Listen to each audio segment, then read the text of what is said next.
Pokemon world does not give up its secrets easily.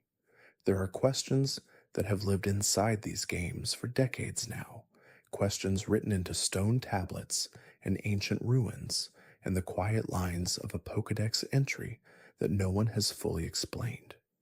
They sit there, patient and unhurried, in the margins of everything you thought you understood. You may have noticed them once, standing in a particular room or reading a particular description, and felt something shift in the air around you. That feeling never quite goes away. And before you drift any further, consider subscribing for more calming journeys like this, and thank you for helping us gently approach 2,000 subscribers tonight. The Pokemon world is older than most people realize, and deeper than any single journey can reach. Every region holds chambers that were sealed before anyone living can remember.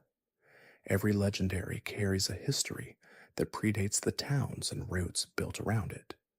And somewhere beneath all of it, threaded through the lore of every generation, are questions that have never been answered, not because the answers do not exist, but because the world seems to prefer keeping them at a distance. There is a question that sits at the very beginning of everything, before the first city was built, before the first trainer ever stepped into tall grass, before even the shape of the world had settled into what we now call the Pokemon regions. It is a question about the nature of creation itself, and it begins with a single egg found in chaos. The legend of Arceus is one of the most carefully preserved pieces of lore in the entire series. According to the texts found in the Sinnoh region, the creature known as Arceus emerged from that egg before the universe existed. From that emergence, everything followed. Time was given form through Dialga. Space took shape through Palkia. The void between them was assigned to Giratina. The world itself was shaped, and from the spirit of the land and the lakes, 3 more beings were called into existence. This is the account as it was written down, passed from generation to generation in Sinnoh, carved into the walls of places that have not been fully studied even now. But the account, as complete as it seems, contains a silence at its center. The egg itself has no origin. The chaos from which it emerged is described but never explained. There is no account of what existed before the chaos, no tradition that reaches further back than that single moment of emergence. The question of what preceded Arceus is not one the lore attempts to answer. It is treated instead as a boundary, a place where the story begins rather than a problem waiting to be solved. This is not necessarily a flaw in the mythology. Many of the oldest creation stories in the human world carry the same deliberate silence at their beginnings. The moment before creation is described as void, as formlessness, as something that cannot be given a name without compromising what comes after. The Sinnoh traditions seem to follow a similar understanding, placing the egg in chaos and leaving the chaos itself unnamed and unexplained. What makes this particularly interesting is that Arceus is not depicted as all-powerful in every sense. The Pokemon created to govern time, space, and antimatter each hold a domain that Arceus itself does not appear to directly control. Dialga's ability to move through time, Palkia's mastery of spatial dimensions, Giratina's residence in the distortion world, these suggest a structure where Arceus created beings capable of things beyond what Arceus itself manages on a moment-to-moment basis. This is a god who delegated. And delegation implies limits. Those limits are never described in detail. The canon does not tell us what Arceus cannot do, only what it chose to create others to do. But the implication lingers quietly in the architecture of the mythology. The world of Pokemon was not made by a single, omnipotent will exercising total control. It was made by a being who found it necessary to distribute the work. That distinction, while subtle, opens the door to questions that the lore never addresses. If Arceus has limits, what are they? If the chaos that produced the egg had a nature of its own, what was that nature? These are the kinds of questions that do not demand answers to remain interesting. They are comfortable as questions. They are part of what makes Sinnoh feel ancient. The Canalave Library in Sinnoh preserves several texts that describe this creation event in slightly different terms, depending on which version of the legend you consult. One text speaks of the world beginning with a single sound. Another emphasizes the egg in darkness. A third describes Arceus as having 1,000 arms, each one shaping a different aspect of reality. These variations are not inconsistencies so much as they are evidence of a tradition that was transmitted orally for a very long time before it was written down. Different communities in ancient Sinnoh remembered different details, emphasized different aspects, and passed those emphases forward through generations until they were preserved in slightly different forms. This is actually how most ancient traditions survive in the real world as well, and the Pokemon series seems to have replicated that quality intentionally. The lore of Sinnoh does not feel like something that was invented whole. It feels like something that was remembered imperfectly, which gives it a texture and warmth that clean, perfectly consistent mythology sometimes lacks. The creation question has no answer, but it has depth, and that depth is worth sitting with for a while before moving on. There are places in the Pokemon world where the boundary between one kind of existence and another becomes difficult to locate. The space between life and what follows it is one of those places, and the lore of ghost-type Pokemon has explored that boundary in ways that raise questions no explanation has fully resolved.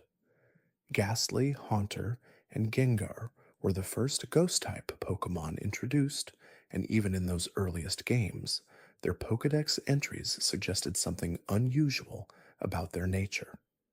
Ghastly was described as a nearly invisible gas that surrounds its enemies. Haunter was described as able to lick you and cause an uncontrollable shiver that would never stop.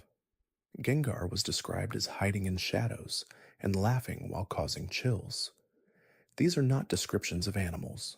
They are descriptions of something that operates by different rules entirely. Later generations expanded on this. The Lavender Town chapter of the original games placed these Pokemon in a tower built to house the departed spirits of Pokemon who had died. The premise was that Pokemon, like the people who cared for them, were mourned and buried and remembered. But the ghost-type Pokemon in that tower were not simply souls at rest. They were active, present, and in some sense unsettled. What kept them there was never explained. Misdreavus, introduced in the second generation, was described as crying out in the night to startle people, absorbing the fear of those it frightened as nourishment. Mismagius, its evolution, was said to chant incantations and cause bad dreams or suffering depending on the incantation. These are not passive entities. They are purposeful ones, with behaviors that suggest desire, hunger, and intent. The question that all of this raises is one of origin. Where do ghost-type Pokemon come from? The lore suggests multiple possible answers without committing to any of them. Some entries imply that ghost-type Pokemon are the departed spirits of creatures that once lived. Others suggest they are autonomous entities that arise in places saturated with a particular kind of energy. Still others describe them as having physical bodies that simply happen to be immaterial in certain ways. These three explanations are not fully compatible with one another, and the series has never resolved the inconsistency. Yamask is perhaps the most striking example of this ambiguity. Its Pokédex entry in black and white states that this Pokémon was once a human being. It carries a mask that was the face of the human it used to be, and sometimes it wears that mask and is overcome by memories. This is not a creature that arose from residual energy.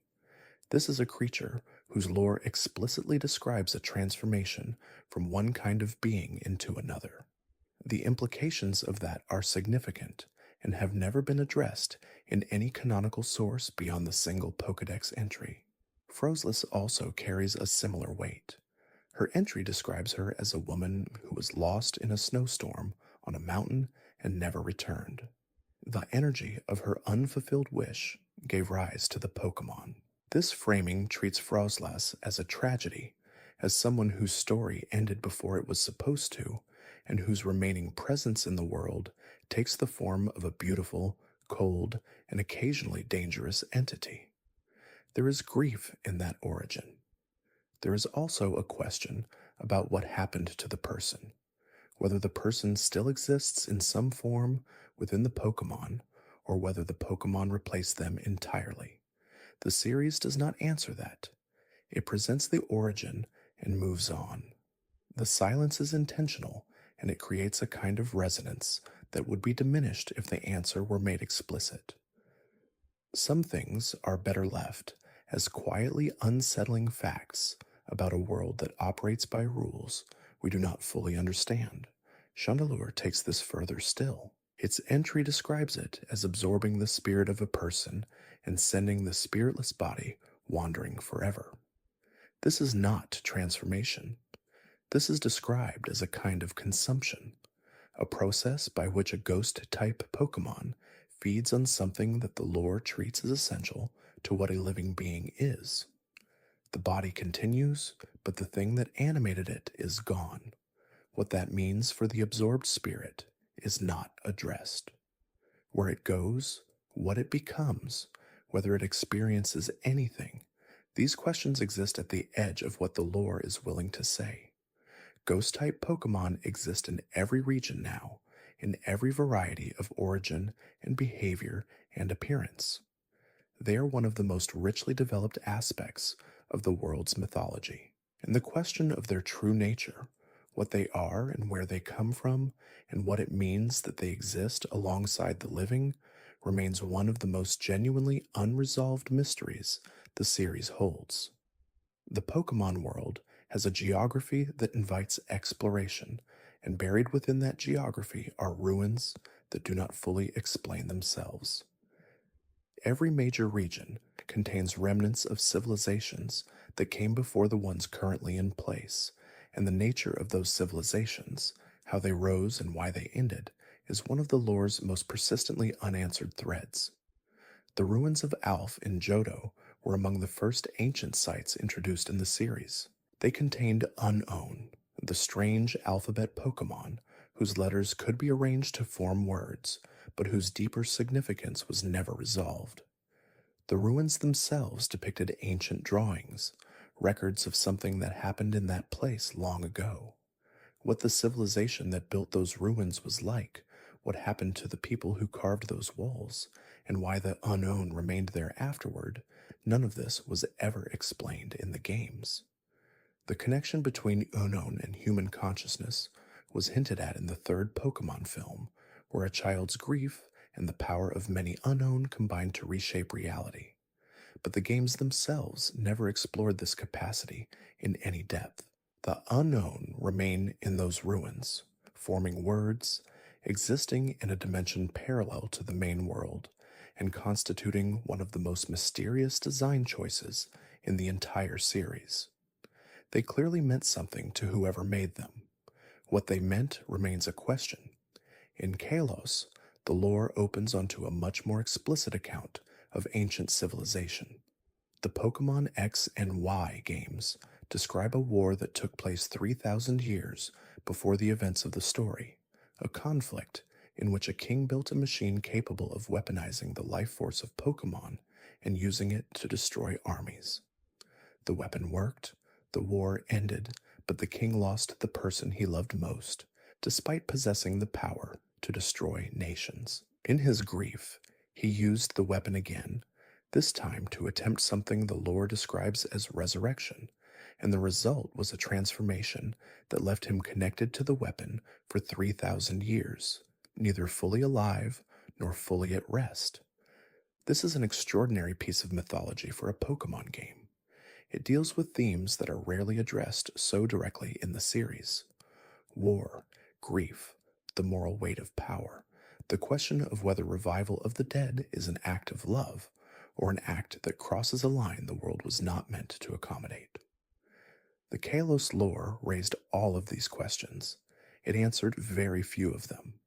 The ultimate weapon existed. It was used.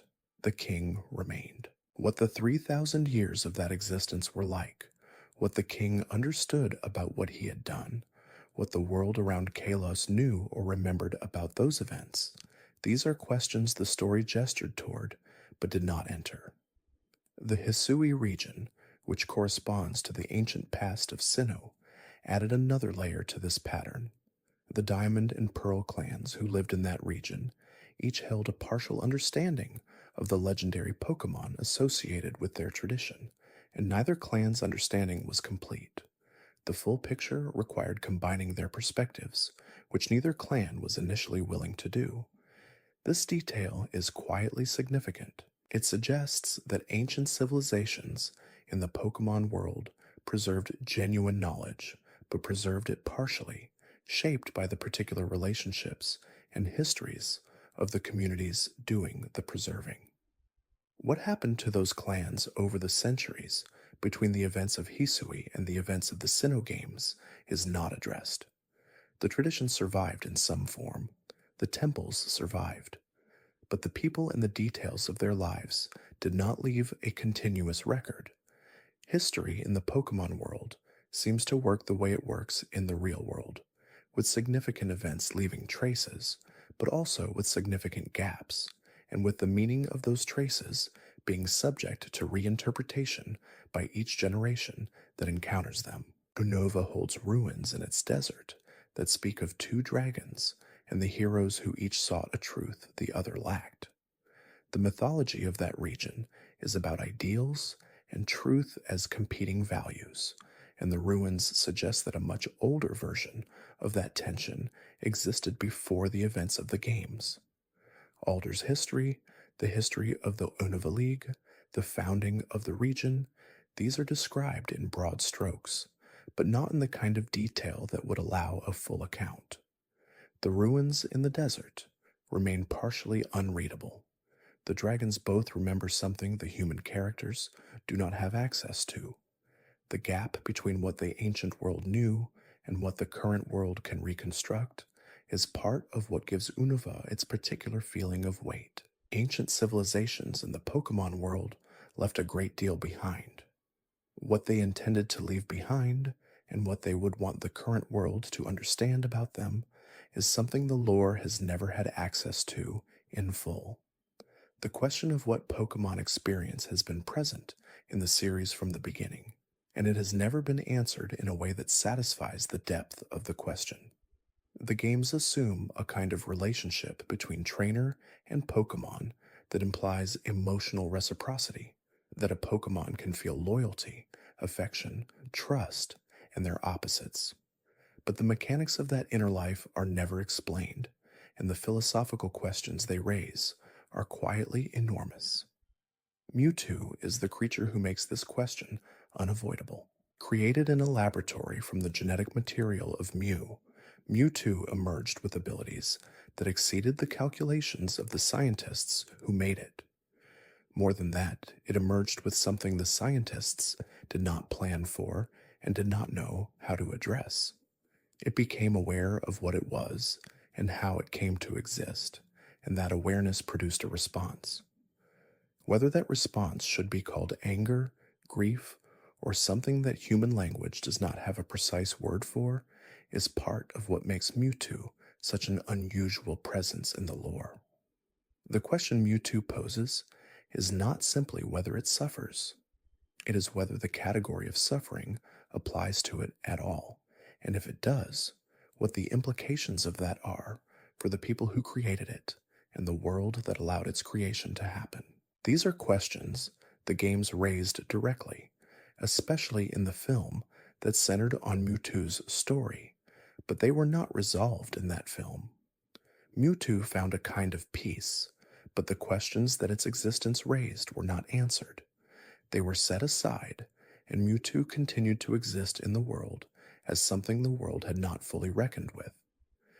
The emotions of Pokemon are measured in the games through systems that track happiness, affection, and in certain contexts, something called friendship. These systems influence how Pokemon perform in battle and which evolutions they can achieve. A Pokemon that feels close to its trainer behaves differently than one that does not. This is presented as a game mechanics, but it implies something about the inner life of these creatures that is never made explicit.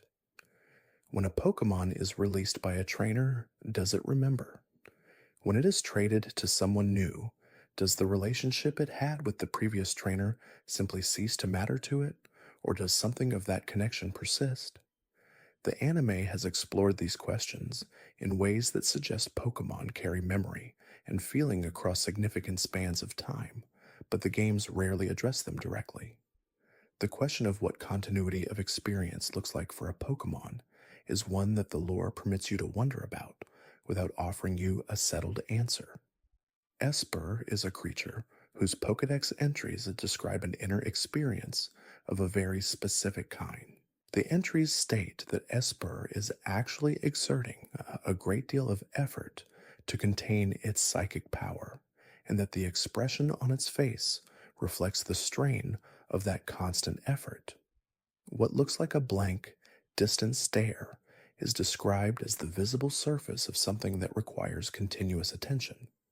If you look at an Esper and understand that, the creature becomes something different than it appeared to be. It becomes a being managing something enormous, quietly and without acknowledgement. This kind of detail, embedded in a Pokédex entry, is what makes the question of Pokémon experience so persistent. The entries consistently describe Pokémon as having inner states, motivations, preferences, fears, and longings. Cubone mourns its mother. Absol appears before disasters because it senses them coming and is blamed for the disasters themselves, despite having nothing to do with causing them. Banette was once a plush toy, abandoned by the child who owned it, and its existence as a Pokemon is described as the result of a grudge that took on life. These are not descriptions of animals. They are descriptions of beings whose emotional lives have consequences that reach into the material world. What any of this means is for how the world of Pokemon should treat these creatures and what kind of moral responsibilities exist in that world toward the beings who share it is a question the series has never directly answered. It has pointed toward the question many times. It has clearly thought about it, but the answer is not something the lore provides. There is a Pokemon called Spiritomb, and its origin is one of the most unusual in the entire series. According to its Pokédex entries, Spiritomb is the result of the binding of 108 spirits into an odd keystone as punishment for misdeeds. This binding happened over 500 years ago. The 108 spirits have been contained within the keystone ever since, and the entity that results from their combination is classified as a single Pokemon. The question of what exactly was done to each of those spirits is not one the entries explain. They were guilty of something. They were bound. The result of the binding is a creature that in one entry is described as being formed entirely from malice, and in another is described as simply having been connected to the stone for so long that it has come to accept its situation. This shift between the entries from a creature defined entirely by the negative experiences of its component spirits to a creature that has found some form of equilibrium is itself a quietly significant piece of unresolved lore. What were the misdeeds that resulted in this punishment? Who decided that binding spirits into a keystone was an appropriate response to whatever those misdeeds were? Is the result of that binding fair from any perspective? These are not questions the games are interested in answering, but they are questions that the premise of Spiritomb's existence naturally produces. The mechanics of Spiritomb's capture are also unusual. In the Diamond and Pearl games, Encountering Spiritomb required placing the odd keystone in a specific location and then speaking to 32 different people underground. The creature would not appear without that ritual. This is not how most Pokemon are encountered. Most Pokemon exist in the world and are found by moving through it. Spiritomb required a specific set of conditions to be met, as if the encounter itself had to be earned or prepared for. The lore does not explain what the ritual means in the context of the story. It is simply a requirement, but it leaves the impression that this particular Pokemon exists at a different kind of distance from ordinary experience. The number 108 carries significance in Buddhist tradition, where it represents the number of earthly temptations or defilements that must be overcome to achieve enlightenment. Whether this was an intentional reference in Spiritomb's design is not confirmed, but the detail adds a layer of meaning to the premise that makes the creature feel connected to something larger than its own individual lore. 108 distinct beings, each with their own history and whatever drew them to behavior significant enough to require punishment, now existing as a single entity. Whether any of them retain individual awareness within that combination, whether Spiritomb experiences itself as one being or as a chorus of many, is a question the entries approach but never resolve. The malice in early entries could be read as the accumulated grievance of many separate beings. The acceptance in later entries could be read as either a collective resolution or the complete dissolution of individual identity. Both readings are available, neither is confirmed. This is one of the stranger corners of the Pokemon world, and it is one that has remained almost entirely unexplored beyond the initial premise. Spiritomb appears in certain storylines, in certain contests, in certain competitive contexts, but the story of those 108 spirits and how they came to share a keystone has never been given more than the space of a few sentences. The question of Pokemon evolution is one that sits at the center of the series and has never been given a biological explanation that satisfies what the games actually show. Pokemon evolve. This is one of the most fundamental facts of the world. But the mechanism by which they do so, and what evolution actually is in this context, is a question the lore has consistently refused to answer in a straightforward way. In the real world, evolution is a process that occurs across generations, driven by natural selection and genetic variation over enormous spans of time. It is not something that happens to an individual organism within its own lifetime. In the Pokemon world, evolution happens to individual Pokemon, often within days or weeks of being caught, and is triggered by conditions that vary dramatically across species. Some Pokemon evolve when they reach a certain level of experience. Some evolve when they experience a specific emotion, like happiness or affection. Some evolve when they are exposed to a particular stone. Some evolve only during certain times of day, or only in certain locations, or only when they are traded to another trainer. The range of triggers suggests that evolution in the Pokemon world is not a single phenomenon, but a category of related transformations that operate through different mechanisms. But the commonality among all of them is that the organism that goes through the process emerges fundamentally different from what it was before. Different in size, often in type, in the structure of its body, in the abilities it possesses, and in many cases, in the apparent complexity of its inner life. What happens to the Pokemon during that transformation is one of the most genuinely mysterious aspects of the lore. The process in the games is depicted as a brief, bright light followed by the emergence of the evolved form. There is no description of what is experienced from the inside. There is no account of memory continuity, of whether the Charizard that stands where Charmeleon stood carries the same sense of self that Charmeleon had. The fact that Pokemon can refuse to evolve is a detail that adds considerable weight to this question. A Pokemon presented with the conditions for evolution can in the games and in the anime choose not to proceed. Ash's Pikachu is the most famous example, having declined evolution on multiple occasions. The choice not to evolve implies that evolution is something the Pokemon understands is happening, that it has a perspective on the transformation and can decide whether to accept it. A process that a being can choose to refuse is not the same kind of process as a biological change that simply happens to a body.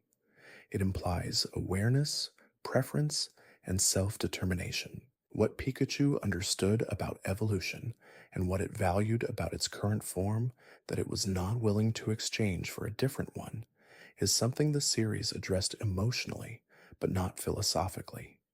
The answer given was something like belonging, or the particular relationship between Pikachu and Ash that felt connected to being the Pokemon it currently was.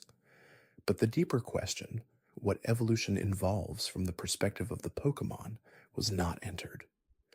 Slowpoke adds another dimension to this question. Slowpoke evolves into Slowbro when a Shelder bites its tail. The Shelder then remains, forming part of Slowbro's body, and the two organisms together constitute the evolved form. Slowbro then evolves into Slowking if the Shelder bites the head instead of the tail. This is not the transformation of an individual, it is a merger. Two distinct creatures becoming a third thing together.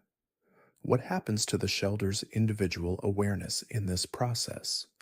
And what happens to Slowpoke's experience of having a Shelder permanently attached and integrated into its existence? Are questions the Pokédex entries gesture toward without resolving. This pattern continues across many species. Evolution in the Pokemon world is not a single, clean concept.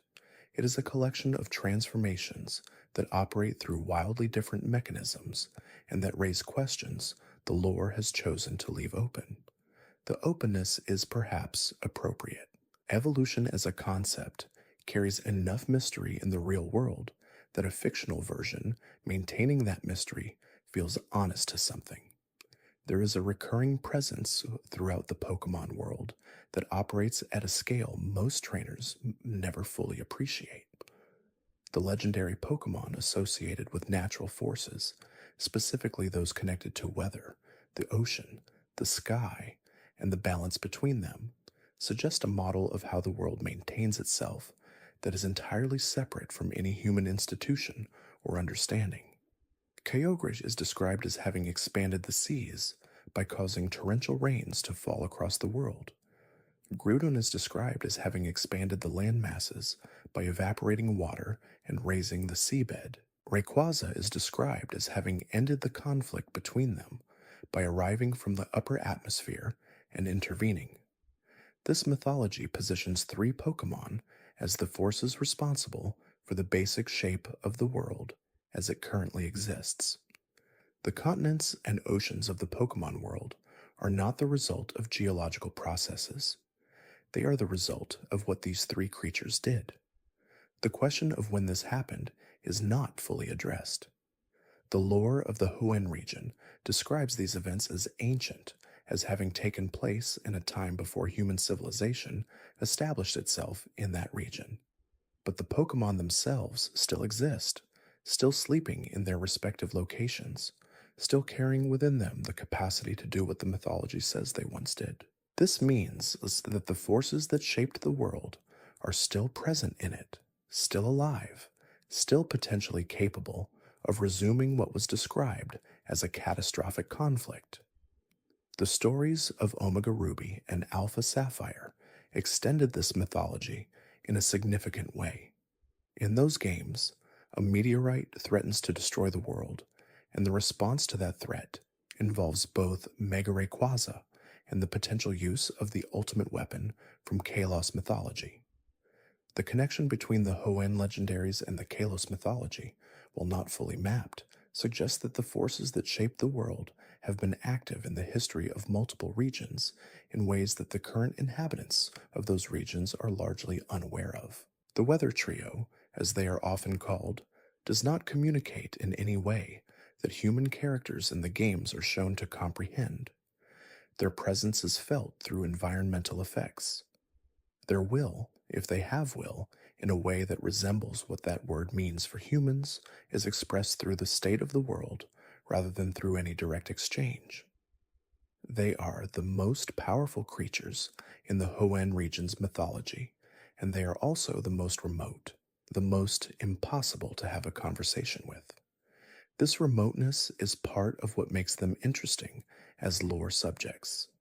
Most of the questions that can be asked about them cannot be approached through dialogue or through any record that human characters have access to. What Kyogre and Groudon understood about each other during their ancient conflict, whether Rayquaza's intervention was a choice made with anything like intention, whether these creatures are aware of the world that exists in the equilibrium they established, these are questions that face a particular kind of barrier. There is no source to consult. There is no text that records their perspective. They are their own archives, and those archives are not open. The creation mythology of Sinnoh describes a different set of force-level Pokémon, but the same pattern applies. Dialga controls time, Palkia controls space, Giratina governs antimatter and resides in a distorted reflection of the main world. These three were created by Arceus and assigned their domains. What that assignment felt like from their side, what it means to be the embodiment of time as opposed to simply living within it, whether Dialga experiences the passage of time the way other beings do, or whether it exists in some other relationship to the concept it embodies. These are questions that have no clear avenue to an answer. The lore is comfortable with that. It describes what these Pokemon are and what they do. It leaves what they are like as an open space. That open space has an odd quality of enormity to it. These are beings at a scale that makes most questions about them essentially unanswerable, and the silence in the lore around those questions reflects that scale honestly. There are small mysteries scattered throughout the Pokemon world that do not connect obviously to any grand mythology, but that carry their own quiet weight. The question of why certain Pokemon behave the way they do is one of these, and it appears in Pokédex entries throughout the series in ways that range from gently odd to genuinely unsettling. Drifloon is described as a Pokemon that grabs the hands of small children and attempts to carry them off somewhere. The entries note that it is not a particularly powerful creature, and that children who try to grab it end up being dragged rather than carried, because Drifloon is not heavy enough to lift them. This is presented as a slightly amusing fact about a balloon-shaped Pokemon, but the behavior itself, a Pokemon specifically targeting children and attempting to take them to an unknown location, is not something the games explain. Why does Drifloon do this? What does it intend? Where is it trying to go with the children it grabs? The entries do not say. This kind of gap between described behavior and explained motivation appears throughout the Pokédex. Hypno carries a pendulum that it swings to put things to sleep, and in one entry is described as having taken a child while it slept. Phantump is described as the spirit of a child who died in a forest and transformed, raising the question of what happens next, whether the child persists in that form, and whether anything of the child's original life carries forward. Kadabra's entry in certain generations states that a young boy went to sleep one night, and when his parents went to check on him in the morning, there was a Kadabra in his place. These entries are dark in a way that the games otherwise rarely are, and they are dark in a specific way. They are dark without context. The behavior is described without explanation, and the lack of explanation is itself what creates the particular feeling they produce. You know what happened, you do not know why, and you do not know what it means, and the absence of that knowledge sits in a very specific part of your awareness. The question of whether these entries are meant to be taken literally is one that the series has never addressed. They appear in official materials. They describe the Pokemon in question in terms that, if taken literally, describe events that would be significant within the world. But the games themselves do not treat these descriptions as events that are actively happening or that require response. The world of the games simply contains these entries and continues on around them. This is one of the more quietly strange aspects of how the Pokemon world handles its own lore.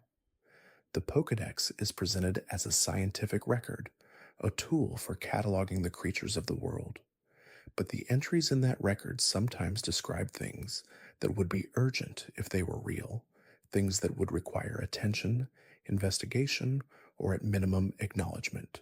The fact that the world continues without any visible response to these descriptions creates a kind of double exposure, a world that contains both ordinary daily life and these shadowed descriptions existing simultaneously without apparent tension between them. The nature of the Pokédex itself is actually an interesting question in this context. Who writes the entries? The device is presented in the early games as something Professor Oak gives you, something that is being filled in as you encounter Pokemon. But the entries already contain information that implies long-term observation, detailed knowledge of behavior, and in some cases, information that would require either direct interaction with the Pokemon or inference from effects. The Pokédex in the hands of a new trainer is already partly full of knowledge that took a great deal of work to accumulate. How that knowledge was gathered and by whom is a question the series treats as background. But it is a question nonetheless. The concept of mega evolution was introduced in the 6th generation of Pokemon games and presented as a transformation available to certain Pokemon under specific conditions. A Pokemon holding a Megastone corresponding to its species, in the presence of a trainer holding a Keystone, could temporarily transform into a more powerful form during battle. The transformation was temporary. It lasted for the duration of a battle and then reversed. And it was connected in the lore to a catastrophic event that had occurred 3,000 years before the games. The meteor that struck the Kalos region in the ancient past was described as the origin of the Megastones. The energy released by that impact, combined in some way with the life energy that was generated or consumed during the ancient war, produced stones that carried within them the capacity for this unusual transformation. This explanation connects mega evolution to two of the most significant events in the Kalos region's mythology, the meteor and the war. But the mechanism by which an ancient impact produces stones capable of temporarily altering the biological reality of a specific Pokemon species is not described. The relationship between the Megastone and the species it corresponds to is one of the more specific, unanswered aspects of this. Charizardite X and Charizardite Y each transform Charizard into a different megaform, and those forms are distinct from each other in type, in appearance, and in combat behavior. This suggests that the stones themselves contain directional information, that they are not simply energy sources, but something more specific. How a stone that formed from an ancient meteor impact carries information about a specific Pokemon species, or how the connection between a megastone and its corresponding species is established, is not addressed in the lore. The question of what mega evolution is like from inside the experience of the Pokemon undergoing it is one that the games touched on and then stepped back from. Some megaforms are described as temporary returns to a primal state, as if the Pokemon is accessing something buried deep in its history.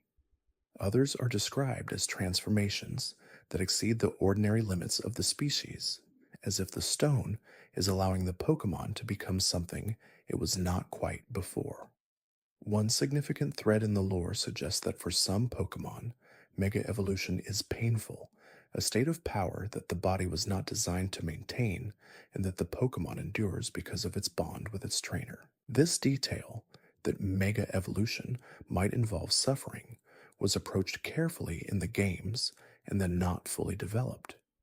It raises questions that the concept of mega evolution as a desirable transformation sought by trainers for competitive advantage would have difficulty accommodating if those questions were taken seriously. The tension between the usefulness of the transformation and the possible cost to the Pokemon experiencing it is one the lore introduced and then chose not to resolve.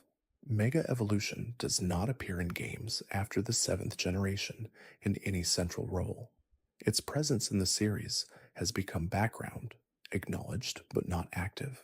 The questions it raised about the relationship between a Pokemon's power and the experience of accessing that power remain in the same place they were when they were first raised: open, unvisited, and still quietly present in the history of the world.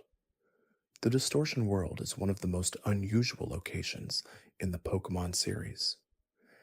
Accessed in the Sinnoh games during a specific and dramatic sequence, it is described as a dimension adjacent to the main world, a place where the ordinary rules of space and gravity do not apply, where the landscape is a fragmented and inverted reflection of familiar places, and where Giratina resides. Giratina was the third member of the Creation Trio, alongside Dialga and Palkia, and was described as having been banished to the Distortion World by Arceus for behavior that violated the principles of the world Arceus created.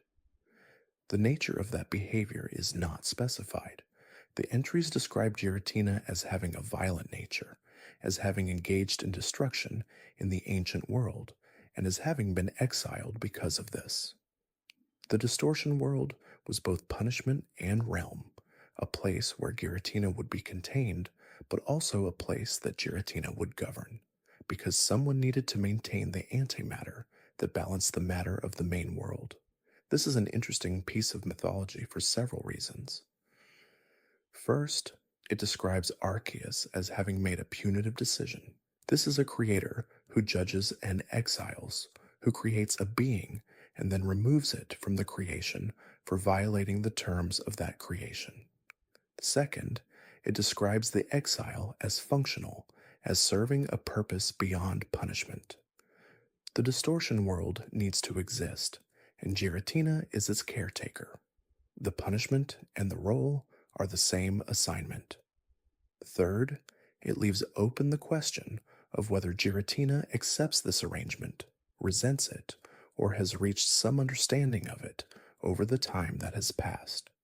The Distortion World as a location has a quality of wrongness to it that is different from the wrongness of other unusual places in the series.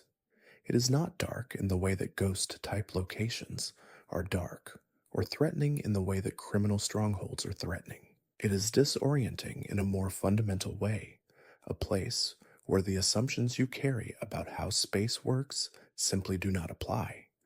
Walking through it in the game requires reorienting your understanding of where up and down are on a repeated basis. What the Distortion World contains beyond Giratina is not fully explored.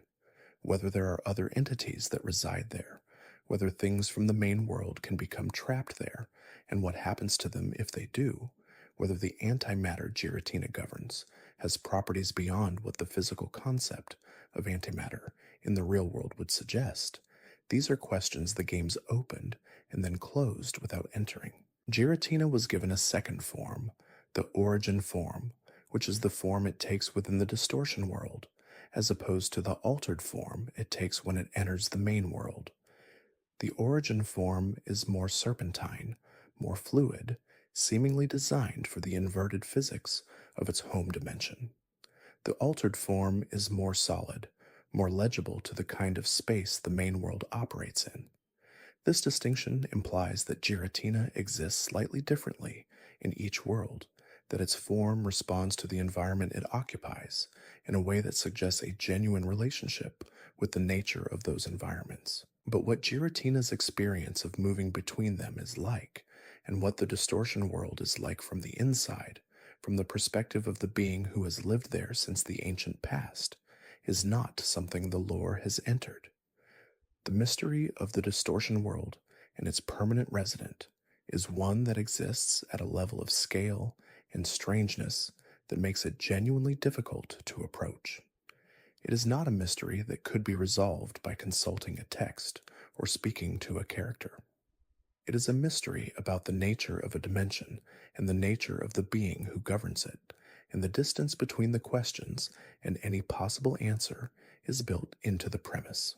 There are stories in the Pokemon world that are told through the Pokemon themselves rather than through the humans who encounter them, and some of these stories raise questions about time and memory that do not have obvious resolutions. Sigilif is described as Pokemon that were assigned to patrol the ruins of an ancient city. Their patrol routes are described as having been maintained for such a long time that the behavior has become instinctive, encoded not as a learned response, but as something deeper than that. The ancient city whose security they were assigned to protect no longer exists. The people who assigned them that task are long gone. The structures they guard are ruins. But Sigilif continues its patrol because the patrol has become part of what it is. This detail is poignant in a way that does not require elaboration. The image of a creature continuing a task whose original purpose has been erased by time, continuing because the task has become identity rather than instruction, speaks to something about loyalty and persistence and the relationship between purpose and the loss of the context that gave that purpose meaning. Claydol is also described as an ancient entity, specifically as an ancient clay figure that absorbed a strange ray of light and came to life over 10,000 years ago. The specificity of that timeline is unusual. 10,000 years is long enough that the civilization which created the original clay figure would be entirely unrecognizable to anyone in the current world. Claydol has been alive for longer than any currently existing human institution. What it has witnessed, what its 10,000 years of existence has involved, whether it retains any memory of being a clay figure before the light reached it, these are not questions the entries address. The relationship between Claydol and time is one of the stranger implications of the Pokemon world's lore. A 10,000-year-old entity encountered by 10-year-old trainers in the course of their adventures, classified in a Pokédex, given a national number and a type chart entry. The gap between what Claydol is and how the systems of the world categorize it is enormous, and that gap is not acknowledged in any of the contexts where Claydol appears. Relicanth is another creature whose existence implies a particular kind of relationship with time. Described as having remained entirely unchanged for 100 million years, Relicanth is a living fossil, a creature whose biology was already perfect by whatever measure the world uses, and which had no pressure to change. The detail of 100 million years is staggering in its scale. The land masses looked different 100 million years ago. The oceans were different. The climate was different. The ancestors of every creature currently alive were different. Through all of that, Relicanth continued unchanged. What the world looked like to Relicanth during those 100 million years, whether the species retains any continuity of memory across generations, or whether each individual Relicanth is simply built the same way its ancestor was built without any direct connection to that ancestor's experience, is not something the lore explores. But the existence of a creature that unchanged does imply something about the stability of certain parts of the world, certain ecological niches that remained consistent enough for 100 million years to produce no pressure for alteration. These creatures that carry time within them, that have outlasted entire ages of the world and continue to exist in the present, are among the strangest facts about the Pokemon world's ecology. Their presence asks a question about what continuity means when the scale is long enough that the concept of a continuous history becomes difficult to hold in the mind. The Pokemon world contains bodies of water that are home to creatures of enormous size, and in the lore of those creatures are some of the most dramatic unresolved questions about the nature and history of the world. Wailord is the largest known Pokemon by height, measuring over 14 meters in length. Its Pokédex entries describe it as surfacing sometimes in the open sea, and describe watching a pod of Wailord as an awe-inspiring experience. The scale of the creature, combined with the fact that it is encountered in the ordinary routes of the games, is one of those details that becomes more impressive the more you actually think about it. But the deeper question connected to Wailord and similar enormous oceanic Pokemon is ecological. How does the ocean support them? What do they eat? The ocean in the Pokemon world is already populated with an enormous variety of Pokemon, many of which are quite large.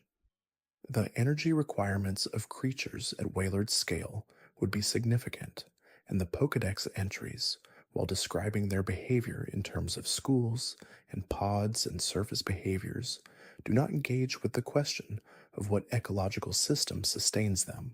Kyogre, described as having expanded the seas themselves, is the extreme version of this question. A creature that increased the total amount of ocean in the world implies a relationship with the physical world that is not biological in the ordinary sense. It is geological. The seas became larger because this Pokemon existed and acted. The current configuration of the Pokemon world's oceans is a consequence of what Kyogre did. This is a level of impact on the world that makes the ordinary questions about ecology and biology feel like they are operating at the wrong scale. The deep sea in the Pokemon world is largely unexplored even within the games that have explored the ocean most extensively. The ocean routes of the Huen region are extensive, and the underwater environments accessed through dive are visually distinctive and rich in specific life, but they are also clearly partial. The lore implies that there are depths below what any trainer can reach, and whatever exists at those depths is not addressed.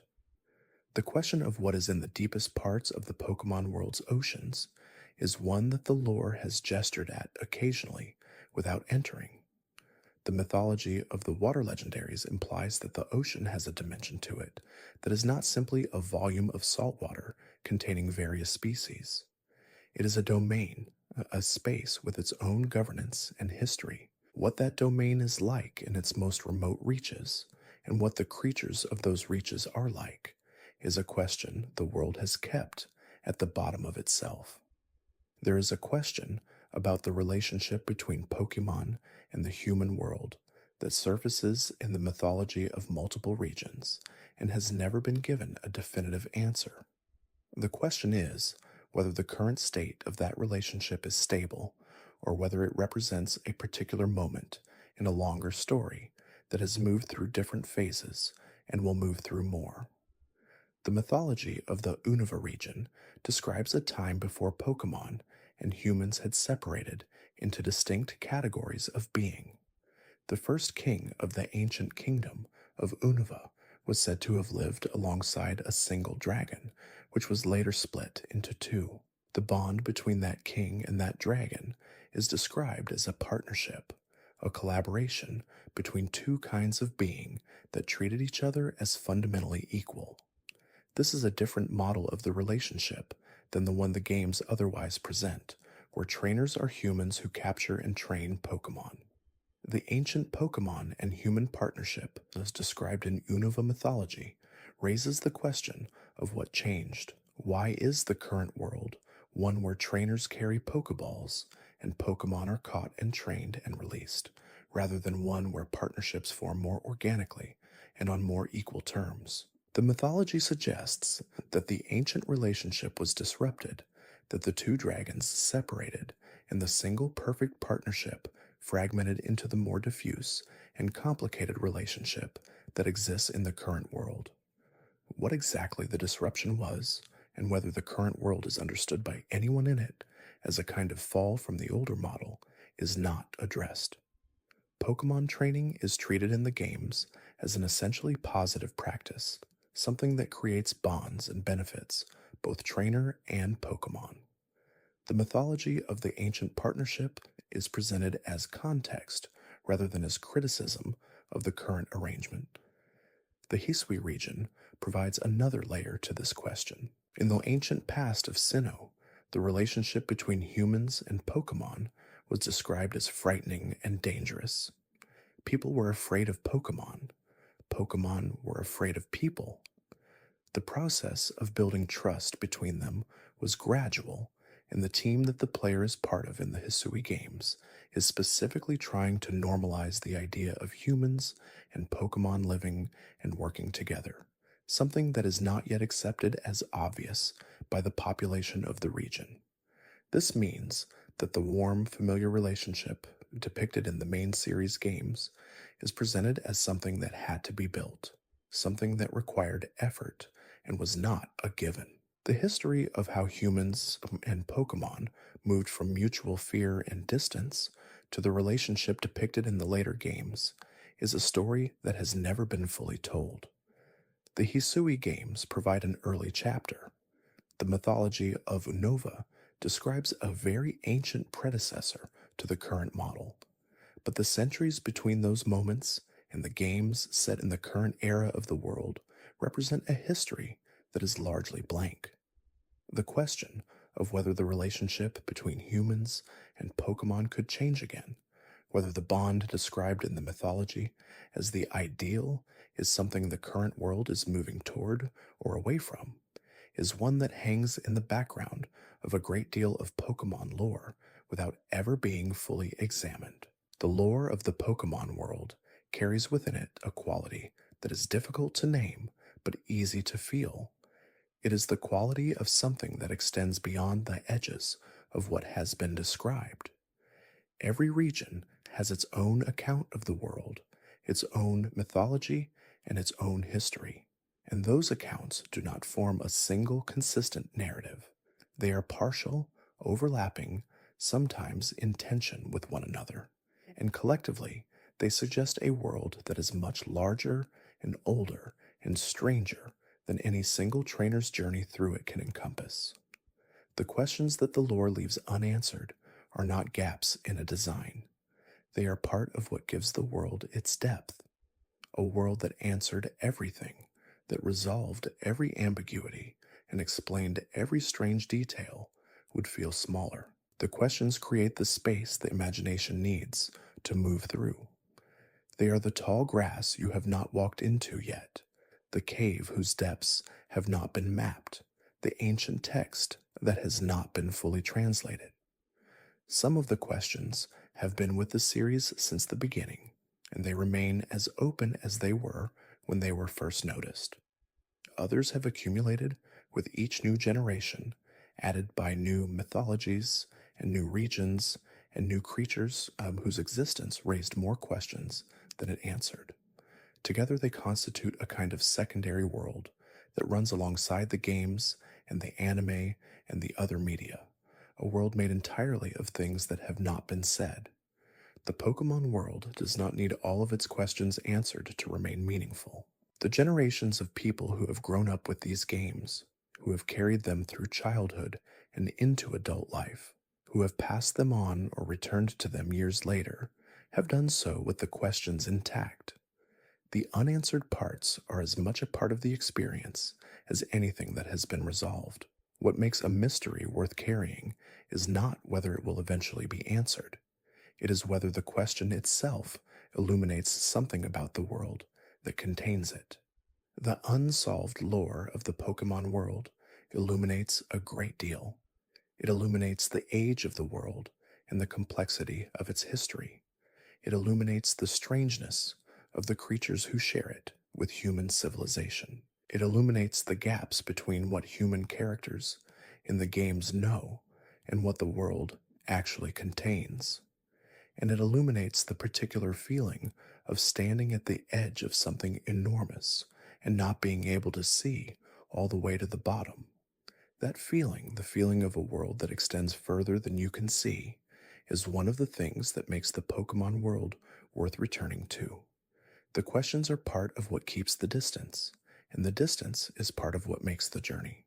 There is one more question worth sitting with as the night deepens, and the details of all of this begin to soften at the edges.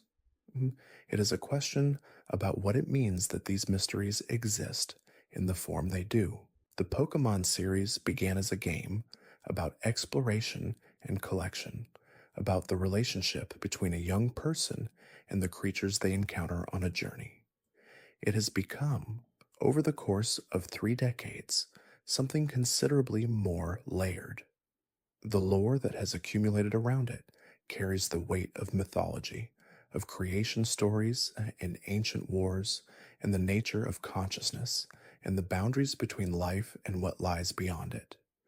The questions this lore raises are not the kinds of questions that games usually raise.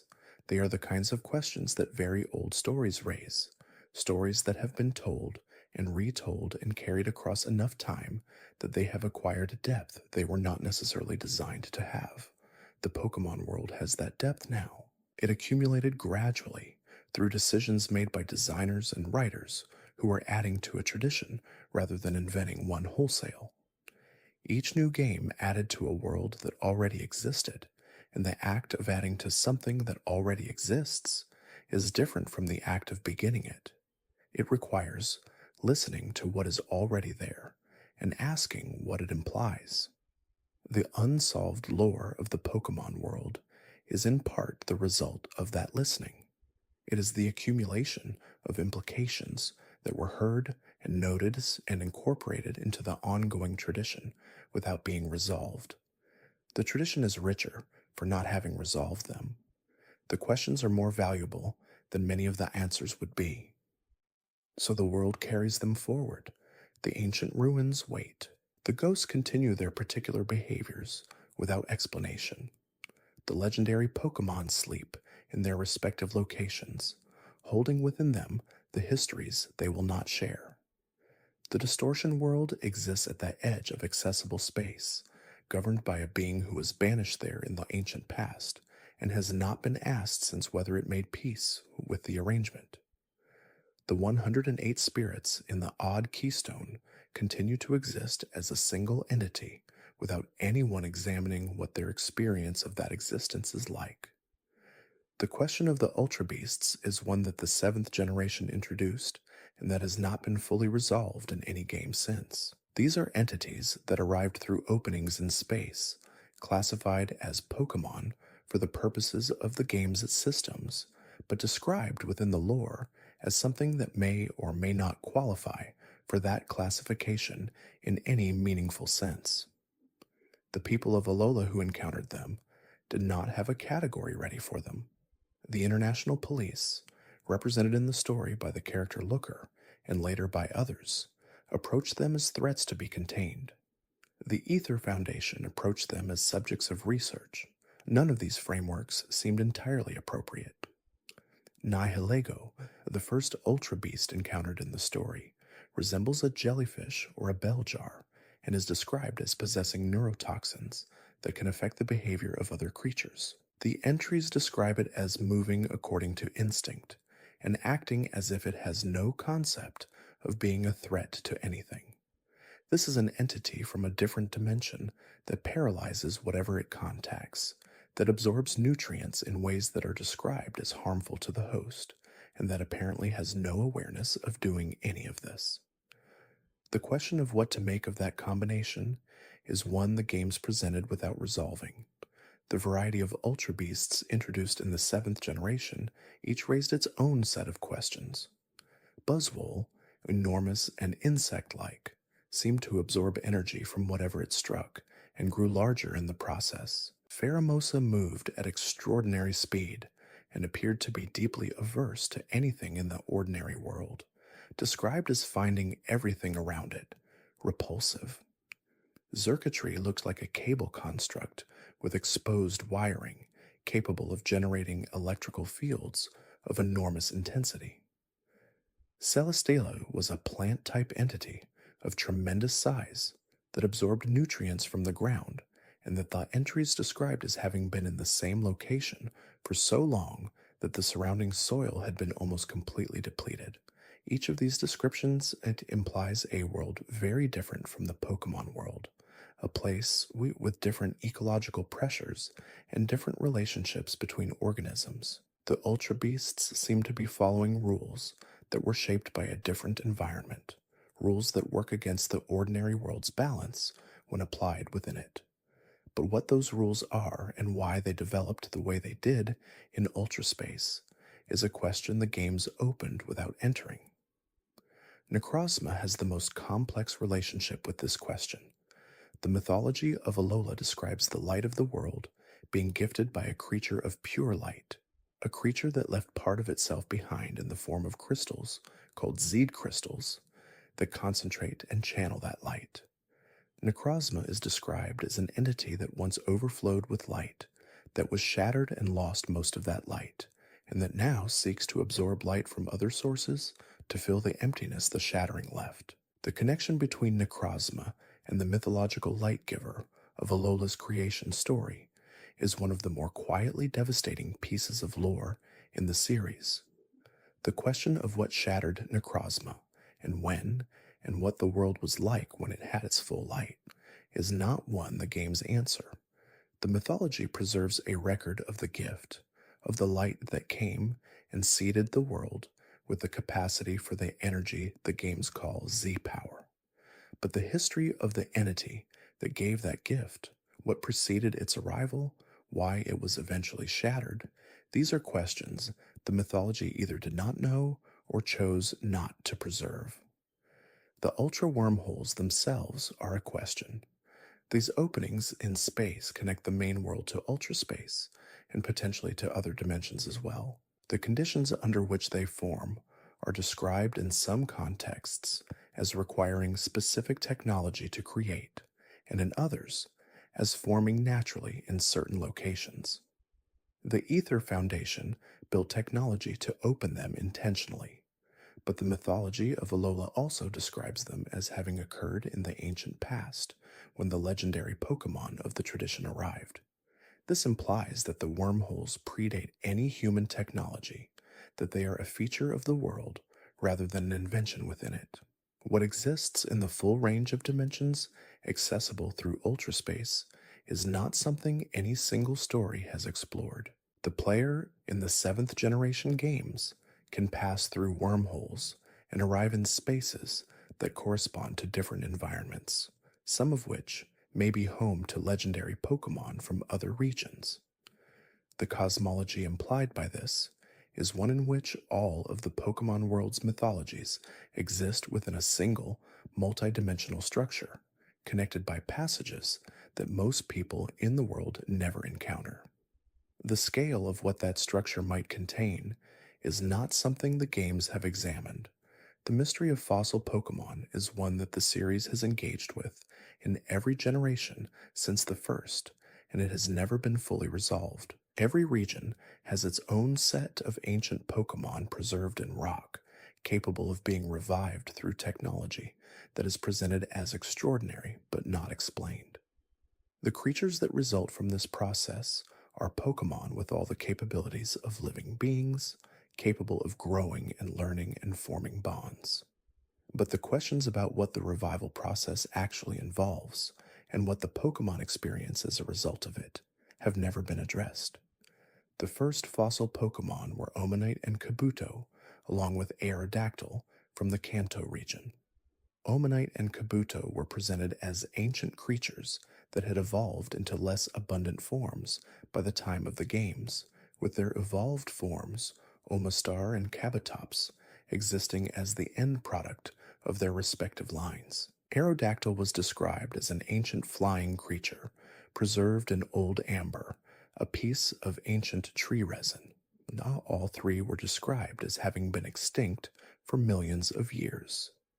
The process of reviving them from fossils was treated as a scientific achievement, something done in specific laboratories in the games. But the nature of what was achieved is philosophically complex. A fossil contains the mineralized remains of what was once a living creature.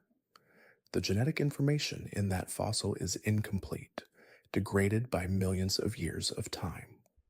The revival process somehow reconstructs not just the physical structure of the organism, but its full biological reality, including the capacity for growth, for battle, for learning moves, for evolving in some cases. What fills the gaps in the degraded genetic record is not explained. One reading of this is that the revival process is not purely reconstructive, that it does not simply rebuild what was there before, but creates something new using what remains as a template. If this reading is correct, then the fossil Pokemon are not quite the same as what existed millions of years ago. They are new beings shaped by ancient templates, carrying within them a resemblance to their ancestors without being continuous with those ancestors in any direct sense. The question of whether the revived Pokemon experience any sense of discontinuity, any awareness of having been absent for millions of years, is one the games have not addressed. They emerge from the revival process as Pokemon, ready to be caught and trained. There is no depicted period of disorientation, no visible response to the strangeness of the situation. This could be read as evidence that they experience no discontinuity at all, that they are new beings without any connection to the past, or it could be read as a simplification of what would otherwise be an enormously complex situation to depict. The Galar region added a new dimension to this question with the introduction of a particular set of fossil Pokemon that were constructed by combining the remains of different ancient species. The resulting Pokemon were chimeric, combining features that did not originally belong together, and the descriptions of their existence were uncomfortable in a way that was clearly intentional. These were creatures made by a reconstruction process that had gone wrong, or at least gone in a direction the original organisms had not been designed for. Their Pokédex entries described them as essentially suffering, as having been combined in ways that did not serve them. This was a significant moment in the series, because it introduced the possibility that the revival and construction of Pokémon from ancient remains could result in harm to the resulting creatures. The question this raised about all fossil revival, not just the Galar chimeras, but every instance of bringing ancient organisms back into a world they did not evolve for, is one that the game introduced without fully exploring. The chimeric fossil Pokemon appeared, their situation was noted, and the story moved on. The ancient world that the fossil Pokemon came from is itself a question. What were those environments like? What relationships did Omanite have with the creatures it shared its ancient seas with? What ecological role did Aerodactyl play in a sky that did not yet contain any of the Pokemon currently familiar to trainers? The world before the world we know, the world that left only fossils and rock behind, is one of the most genuinely inaccessible areas of Pokemon lore. It existed, it ended, and the only record it left is encoded in stone. The relationship between Pokemon and the concept of death is one of the lore's most carefully managed ambiguities. The series has always been cautious about this territory, maintaining a general tone in which most Pokemon are encountered and interacted with in ways that do not foreground mortality. But the lore has accumulated enough details around the edges of this territory that the questions it raises are impossible to ignore entirely. The ghost-type Pokemon have already been noted as raising these questions in their origins and their behaviors. But there is a separate question about what happens when a Pokemon faints in battle, and a still different question about what happens when a Pokemon that is not in a battle simply reaches the end of its natural life. The game treats fainting as a form of temporary incapacitation that can be reversed through healing. A fainted Pokemon is restored to full health at a Pokemon Center. This is the game mechanic. The lore implication of this mechanic is that whatever happens to a Pokemon when it faints is not permanent, that the process is recoverable, but the entries for certain Pokemon describe fainting in terms that go beyond simple incapacitation. Some entries describe the experience of a Pokemon being struck with certain moves in terms that, in any other context, would be describing something much more serious. The concept of natural lifespan in the Pokemon world is almost entirely unaddressed. The games do not depict a Pokemon dying of old age. The anime occasionally suggests that legendary Pokemon live for enormous spans of time and that some ordinary Pokemon may also be long lived. But the lore does not give a clear account of how long individual species typically live, or what happens at the end of that time. The Tower of Two Fists in the Johto region, which later became the bell tower where Ho-Oh roosted, was originally constructed to house the departed spirits of Pokemon. This detail implies that in the world of Johto, there was an understood practice of commemorating Pokemon who had died, of giving them a specific kind of acknowledgement. The existence of that practice implies that Pokemon do die, that their deaths are recognized, and that the people of the world have developed ways of responding to those deaths that parallel the ways humans respond to the deaths of people. Ho-Oh's mythology is directly connected to death and renewal. The three Pokemon that became the legendary beasts, Raikou, Entei, and Suicune, are described as having perished in the fire that destroyed the Brass Tower. Ho-Oh revived them. The act of revival is presented as a gift, as something Ho-Oh had the capacity to do and chose to do. But the mythology does not say what it was like for the three Pokemon to be dead, or what it was like to be revived, or whether the legendary beasts that Ho-Oh raised were continuous with the Pokemon who died in the fire, or new beings given the form of those who were lost. The cycle of death and renewal that Ho-Oh represents is one of the more psychologically resonant pieces of lore in the series. It operates on a register that is quieter and more personal than the grand creation mythologies of Sinnoh or the ancient war narratives of Kalos. It is about a fire and three Pokemon and a bird of legend who arrived afterward and made a choice. The questions that the mythology raises about continuity, about what revival means, and what is recovered and what is not, are questions that the lore holds carefully without answering. The Pokemon world has bodies of mythology associated with the sky, with stars, and with what exists beyond the atmosphere, and these mythologies are among the most beautiful and least resolved in the series. Clefairy and its evolutionary line were described in early games as having come from space, as being Pokemon that landed on the planet long ago and made their home in places like Mount, Moon, and the mountains of Johto. The Pokédex entries describe them as gathering at night in remote mountain areas, performing dances under the moonlight, moving stones that had fallen from space. They are gentle and round and look nothing like what most people imagine when they imagine something from another world. But the entries are consistent. They came from space. The question of where in space and what the place they came from is like, and whether there are other Clefairy on other planets leading parallel lives, is not one the series has entered. The detail of their origin is preserved without being developed. Clefairy simply is a creature from another world, carrying that fact about itself without it being made to mean anything specific within the story.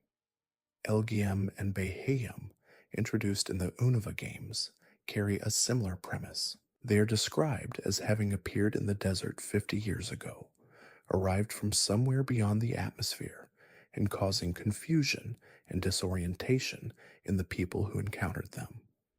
The 50 years detail is interesting because it places their arrival within recent history rather than ancient history. It is recent enough that living people in the world of the games might have been alive when these Pokemon appeared. The context of their arrival is described in terms that closely resemble accounts of unidentified flying objects in real-world popular culture.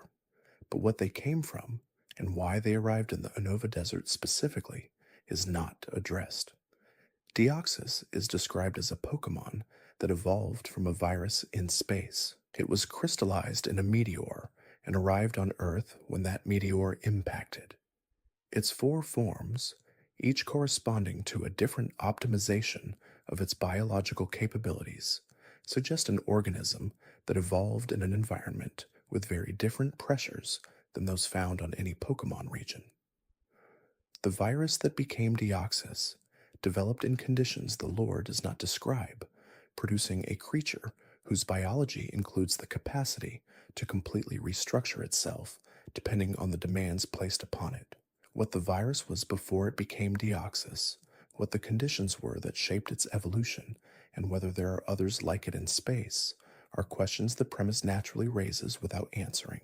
The concept of something evolving in the vacuum of space, where the ordinary biological processes that the Pokemon world's creatures typically follow do not apply, is one that the series has not explored beyond the premise. Space in the Pokemon world appears to be a place where unusual things can originate, but not a place that is itself examined or understood by anyone in the world. Rayquaza's residence in the upper atmosphere, described as the ozone layer, is another piece of this mythology. Rayquaza has lived in the upper atmosphere for an immeasurable amount of time, feeding on the meteorites and particles that fall through that layer. It has been there since before the current shape of the world was established. It came down during the ancient conflict between Kyogre and Gruden. What its existence in the upper atmosphere is like, what the world looks like from that height, over thousands and thousands of years, whether it notices the changes in the world below, is not described, but the image of it, living in the sky above everything, watching from a height that makes everything small, is a quality that belongs to one of the lore's most enduring silences. The question of what the world of Pokemon looks like to the Pokemon themselves is one that very few pieces of media in the franchise have attempted to answer seriously. There are exceptions. The film in which Mewtwo was central made a serious attempt to enter Mewtwo's perspective. Certain moments in the anime depicted the world from the perspective of specific Pokemon in ways that were emotionally significant. But as a general practice, the series shows the world from the human side of the relationship. This means that the interior life of nearly every creature in the world is something that has to be inferred from behavior, from Pokédex entries, and from the occasional piece of lore that comments directly. And the inference, when you attempt it seriously, produces an account of the world that is genuinely strange. A Pokemon that can predict the future, like Xatu, stands facing the sun and does not move. It sees both the past and the future simultaneously. What the present moment is like for an entity that perceives time in both directions at once, how such an entity experiences the unfolding of events is something the lore does not attempt to describe. It notes the capability and moves on. The experience of the capability is left as an open space. A Pokemon like Bronzong, described as having summoned rain clouds in ancient times and been worshipped as a result, exists now in caves and ruins. It has been worshipped, and it is now found in dungeons, available to be caught by trainers who happen to find it. The gap between those two things is an entire history, and the Pokemon that live that history is present, but not communicating its understanding of what changed. Absol appears before great disasters, drawn to them by its ability to sense the approaching calamity. It arrives, so people see it, people assume it caused the disaster, and it is feared and blamed for things it was only warning about. This misunderstanding has apparently continued for as long as Absol has existed. The entries describe this dynamic without offering any account of how Absol experiences it. Whether Absol understands that it is misunderstood, whether it continues to appear before disasters out of something like a sense of duty, or because it cannot help responding to the disturbance it senses, whether it has any kind of relationship with the world that treats it as an omen rather than a messenger, these are questions the lore notes and does not answer. The interior world of Pokemon is one of the largest uncharted territories in the franchise's mythology. The outer world, the regions and ruins and mythologies, is enormously detailed, but the experience of being one of the creatures that inhabits that world, seeing it from inside a body that is not human perceiving it through senses that are not human, and living within a relationship with the human world that is extraordinarily close, but also asymmetrical in specific and significant ways. That experience is one the lore has approached from the outside without entering. There is a quality to the long history of the Pokemon series that is different from the experience of encountering it for the first time. The questions that feel new when you first notice them feel different when you have carried them for years. They become familiar. They stop feeling like gaps and start feeling like features, parts of a landscape you have learned to navigate around. The lore of the Pokemon world is like this. You become accustomed to the silences. You learn where the edges of the explained territory are, and you stop expecting them to extend. And in that familiarity, something changes. The questions stop feeling like something missing and start feeling like something present, like a particular quality of air in a particular kind of place. The creation mythology of Sinnoh is one you can know completely and still feel the weight of the unanswered beginning. The ghost type lore is one you can read in full and still feel the edges where the explanation ends. The mythology of Ho-Oh and the three Pokemon lost in the fire is one that becomes richer the more times you return to it. Not because new information has been added, but because the questions have had more time to settle. This is what the very best mythology does. It does not resolve itself into a closed system. It continues to generate meaning as you carry it through time. It asks questions that remain interesting not because they are unanswered, but because they are the right kind of question, the kind that illuminates something about the world they belong to, whether or not an answer is ever provided. The Pokemon world has accumulated this quality over 30 years. It was not planned in its entirety at the beginning. It grew, piece by piece, each generation adding to what came before, and in doing so, creating a tradition that is now old enough to have the texture of something that was always there. The questions buried in that tradition feel ancient, even when they were introduced relatively recently. They feel ancient because the world they inhabit has that quality. Every generation of the series adds new mythology to what already exists, new creatures with their own strange behaviors and unexplained origins, new legendary Pokemon with new accounts of the forces that govern the world, new regions with their own partially told histories.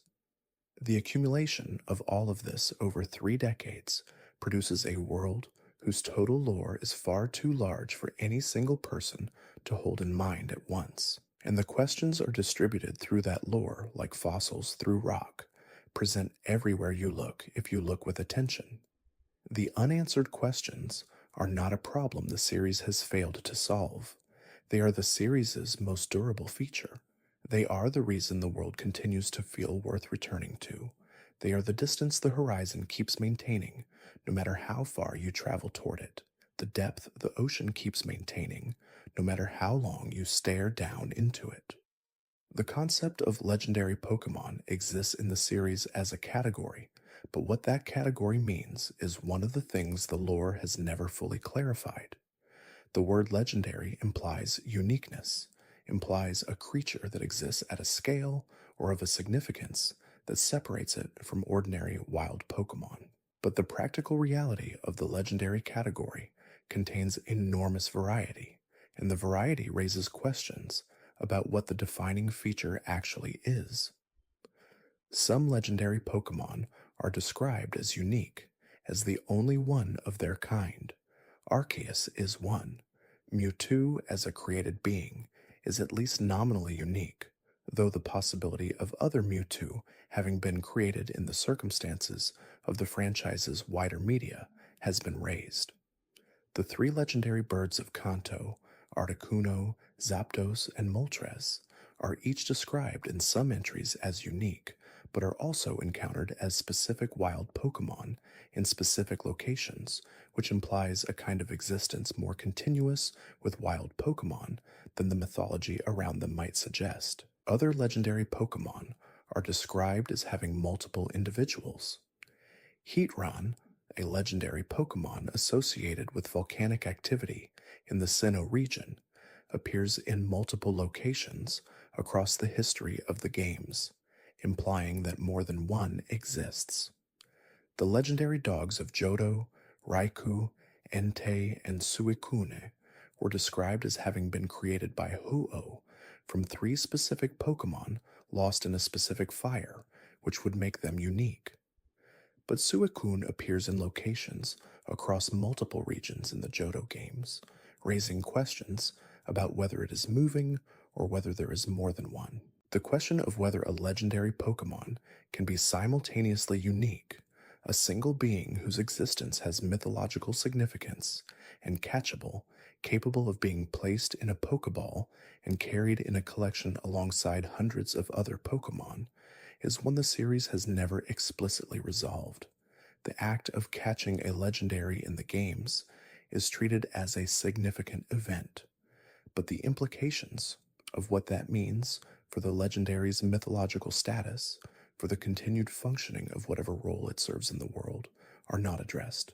In the Sinnoh games, the player can catch Dialga or Palkia, the Pokemon that embody time and space respectively. The Pokemon can then be placed in a box. This creates a situation in which the embodiment of time is sitting in a computer storage system at a Pokemon Center waiting to be retrieved. The gameplay and the lore are operating in entirely different registers here, and the series has always handled this by simply not addressing the discrepancy. The legendary is caught and stored, and the world continues to function, and the question of how that is possible given what the legendary is supposed to be is one that lives in the gap between the game's mechanics and its mythology. The dual legendaries of certain regions, paired Pokemon associated with opposing forces or qualities, raise their own questions. Reshiram and Zekrom in Unova represent truth and ideals, two values that the mythology positions as both opposed and interdependent. The history of how they became separate from the single dragon they once were is the founding mythology of the region. But the question of what it is like to be half of something that was once whole, to embody one value at the expense of its counterpart, is one the lore gestures at without entering. Reshiram and Zekrom each seek a hero who shares their essential quality. What they experience between those moments of being sought, what the waiting is like, is a silence the mythology maintains. The way specific places in the Pokemon world are charged with significance is one of the lore's most consistent features across regions. Certain locations carry an unmistakable quality of depth, a feeling that something happened there that has not been fully accounted for, or that something continues to happen there that is not visible to most people who pass through. Lavender Town in Kanto is the most famous example. It is a small town built around a tower that houses the spirits of departed Pokemon. The music associated with it in the original games had a quality that affected people in ways they found difficult to describe, a sense of presence that the gameplay context explained in terms of the ghost Pokemon that inhabited the tower. But the town itself, the fact that people built a settlement around a place specifically dedicated to housing the dead, speaks to a relationships with mortality and memory that the series generally does not foreground. The abandoned ship in Hoenn is a location that rewards attention more than most. It is a sunken vessel found on a water route, accessible only by diving, containing cabins and rooms that preserve the traces of whatever happened there. Papers describe a search for a captain who was lost. The captain's logbook tells a partial story. The item that can be found there, the scanner, is connected to the mythology of the legendary Pokemon associated with weather. The connection between the story of the ship and the mythology of the region is not made explicit, but the details are arranged in a way that suggests a connection is there, waiting to be made. Ruins and ancient sites in the Pokemon world consistently have this quality of being more than what they appear to be at the level of immediate exploration. They are places where the deep history of the world becomes accessible, where the layers that normally exist invisibly become briefly visible. Exploring them in the games has a quality that is different from exploring ordinary routes or towns. It is quieter, more careful, as if the place itself is communicating something that needs to be listened to rather than simply observed. The Pokemon Mansion on Cinnabar Island in Kanto contains journals that describe the creation of Mewtwo. These journals are scattered through a burned and abandoned building, partially destroyed, arranged in a sequence that requires finding them in order to reconstruct the account. The place is already significant because of what it contains, but it is also significant because of what happened to it, because the building is ruined, because whatever occurred there ended in something dramatic enough to leave a building empty and burned on an island at the edge of the known world. What happened at the Pokemon Mansion is not fully described in the journals. The journals describe the creation process. They do not describe the moment when everything changed, the moment that left the building in the state the player finds it in. That moment exists in the gap between what the journals say and the evidence the building itself presents.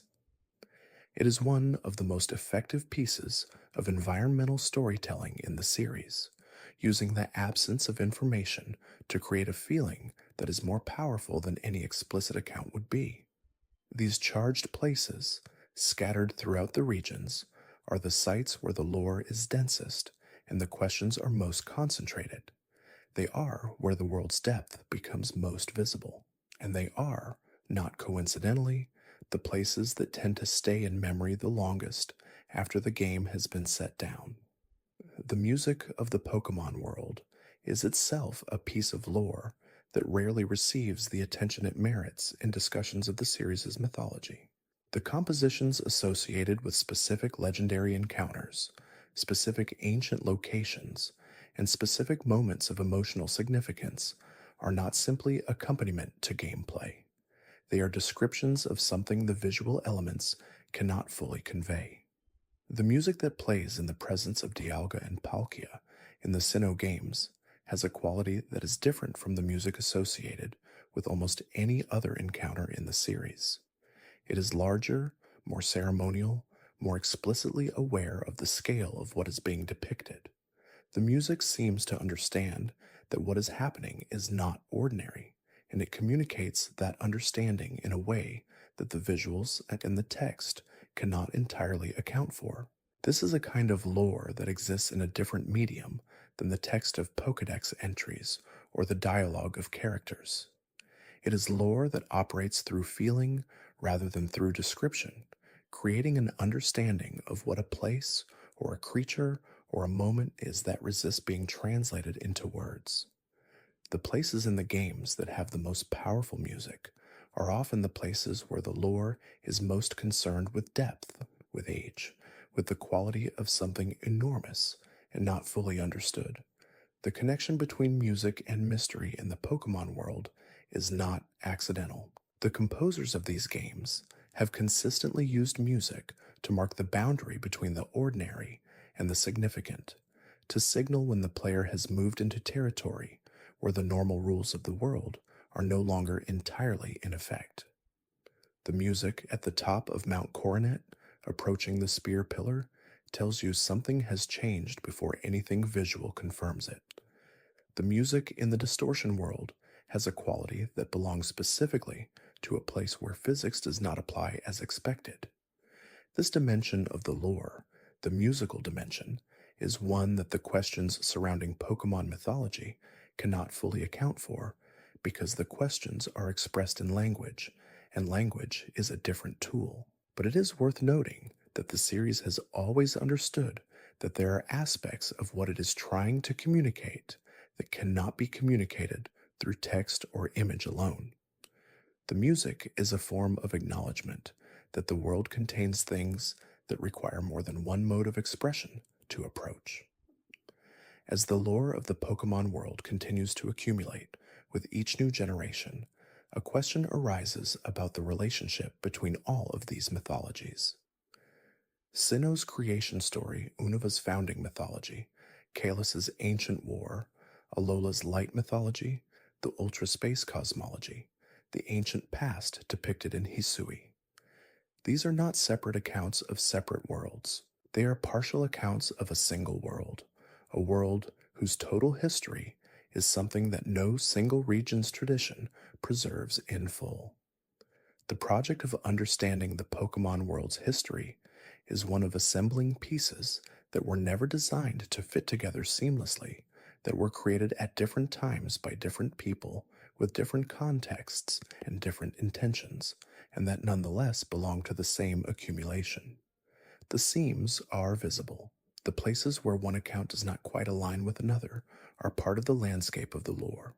And the question of how to read a tradition that was not planned as a single coherent history, but that nonetheless contains consistent elements across its variation is a real question about how mythology works. Every tradition that has been maintained across generations has this quality. The records of the real world's ancient cultures are full of variation, of accounts that preserve different details of the same events, of genealogies and cosmologies that were reconciled and adjusted and never quite fully harmonized. The Pokemon world's lore has the same quality, not because it was consciously modeled on that pattern, but because it was built the same way, piece by piece over time, by people responding to what was already there. The questions that the lore leaves open are part of this quality. They are the spaces where the tradition has not yet found a way to speak about something that is clearly present in what it has already said. They are the implications that have been acknowledged but not entered. They are the silences that a mythology accrues when it is old enough and complex enough that the questions it contains have outgrown the capacity of any single piece of it to address. The Pokemon world is now old enough, in terms of the accumulated tradition of the series, to have this quality. The questions embedded in it are not simply unanswered. They are held by a tradition that has grown complex enough to sustain them as permanent features, features that the tradition needs in order to continue feeling alive. A mythology that has answered everything is a mythology that is finished. The questions keep the Pokemon world open. They keep it moving forward. They keep the next encounter in the tall grass, carrying the possibility that it might be part of something larger than it appears, that the ordinary surface of the world is, as it has always been, underlaid by depths that have not yet been fully sounded. There is one last thing worth noting before the night settles fully. Every question explored here, every silence in the lore, every ancient text that stops before the end, and every mythology that holds its deepest meaning at a distance, all of it points toward the same underlying quality. The Pokemon world was built with room in it, room for the imagination to move around in, room for questions to live in without requiring resolution, room for the feeling that you are in the presence of something larger than what is immediately visible. That is a rare quality in a world built for entertainment, and it is the quality that has made the Pokemon world durable across 3 decades and multiple generations of people who grew up inside it. The questions did not remain because no one thought to answer them. They remained because someone understood, whether explicitly or intuitively, that the questions were doing something important. They were keeping the world open. The lore of the Pokemon world is, among other things, a record of that decision made again and again across 30 years to leave space at the edge of what is known, to let certain things remain unresolved, to trust the imagination of the person encountering the world, to fill those spaces with something that belongs to them specifically. The questions you carry are, in a sense, your own contribution to a tradition that has been built on exactly this kind of participation. The world of Pokemon has always understood something that the best long traditions understand, that a story told in full with every question answered and every mystery resolved is a story that has finished its work. The stories that continue to matter are the ones that leave a door open somewhere, a passage that was not taken, a question that was posed and then allowed to remain in the air. The Pokemon world has more of those open doors than almost any other fictional world of comparable age, and that abundance is a measure of the care with which it was built. The questions are the inheritance. They pass from one generation of players to the next, and they arrive intact, still interesting, still able to produce that particular feeling of standing at the edge of something you cannot see all the way across. Take them with you into whatever comes next. The silence between entries in the Pokédex, the space between one generation's mythology and the next, the gap between what a legendary Pokemon is described as being and what it would actually be like to encounter something of that scale and age, all of these silences are the same silence. They are the space the world keeps for itself, the part that belongs to the imagination and not to the text, the part that makes every return feel like there is still something left to find. The ancient world of Pokemon did not keep careful records of itself. What remains is fragments, partial mythologies, partially translated inscriptions, traditions that were preserved by communities whose other knowledge has been entirely lost. The act of piecing together a picture of the world from those fragments is one that every player who has paid close attention to the lore has undertaken in their own way, assembling a private understanding from the publicly available pieces. No two of those private understandings are identical because the fragments are arranged differently by different minds, with different questions some guiding the assembly. The questions the lore raises are the instruments people use to read it, and those instruments produce different readings. That variety is also part of what keeps the tradition alive. There are certain Pokemon whose existence raises questions not about the world they inhabit, but about the nature of time itself, and these questions have a particular quality of weight that is difficult to put down once you have noticed it. Celebi is a creature described as a guardian of the forest, capable of traveling through time. The entries state that it appears in peaceful eras, and that its presence is taken as a sign that the era it has chosen to visit is one where nature is flourishing. This is an interesting piece of lore in itself, a creature that moves through history and appears selectively based on the quality of the time it finds. But the question it raises is a deeper one. If Celebi can travel through time, and if it appears in peaceful eras, what does Celebi's absence from a particular period say about that period? And what does it mean that Celebi exists at all within a cosmology where Dialga already governs time? The relationship between Celebi and Dialga is one that the lore has never addressed directly. Dialga is described as the embodiment of time itself, the creature whose existence keeps time moving forward in the way that it does. Celebi is described as capable of moving through that time freely. Whether Celebi's capacity for time travel is something Dialga permits, something Dialga is simply unaware of, or something that operates on a different level of the world's temporal structure is a question that exists in the silence between two pieces of lore that were developed at different points in the series and were never formally reconciled. The nature of time travel in the Pokemon world more broadly is a question the series has touched on in its side media and games without ever resolving into a consistent account. The events of the second generation games involve a character who traveled backward in time using a machine built in the present. The events of certain side games involve temporal displacement as a narrative element. The mythology of Dialga positions the embodiment of time as a Pokemon that can be interacted with, caught, and in some sense contained. All of these pieces suggest a world where time is not quite the stable, one-directional flow that it appears to be in ordinary experience, but what the structure of time actually is in the Pokemon world, and what the rules are that govern who can move through it, and how, is a question that lives in the gaps between these different pieces. Jirachi is another creature whose relationship to time is unusual in a specific way. It is described as sleeping for 1,000 years at a stretch, waking for 7 days, and during those 7 days being capable of granting wishes. The entries describe it as having the power to grant any wish, and the question of what that power involves is one that the mythology does not enter.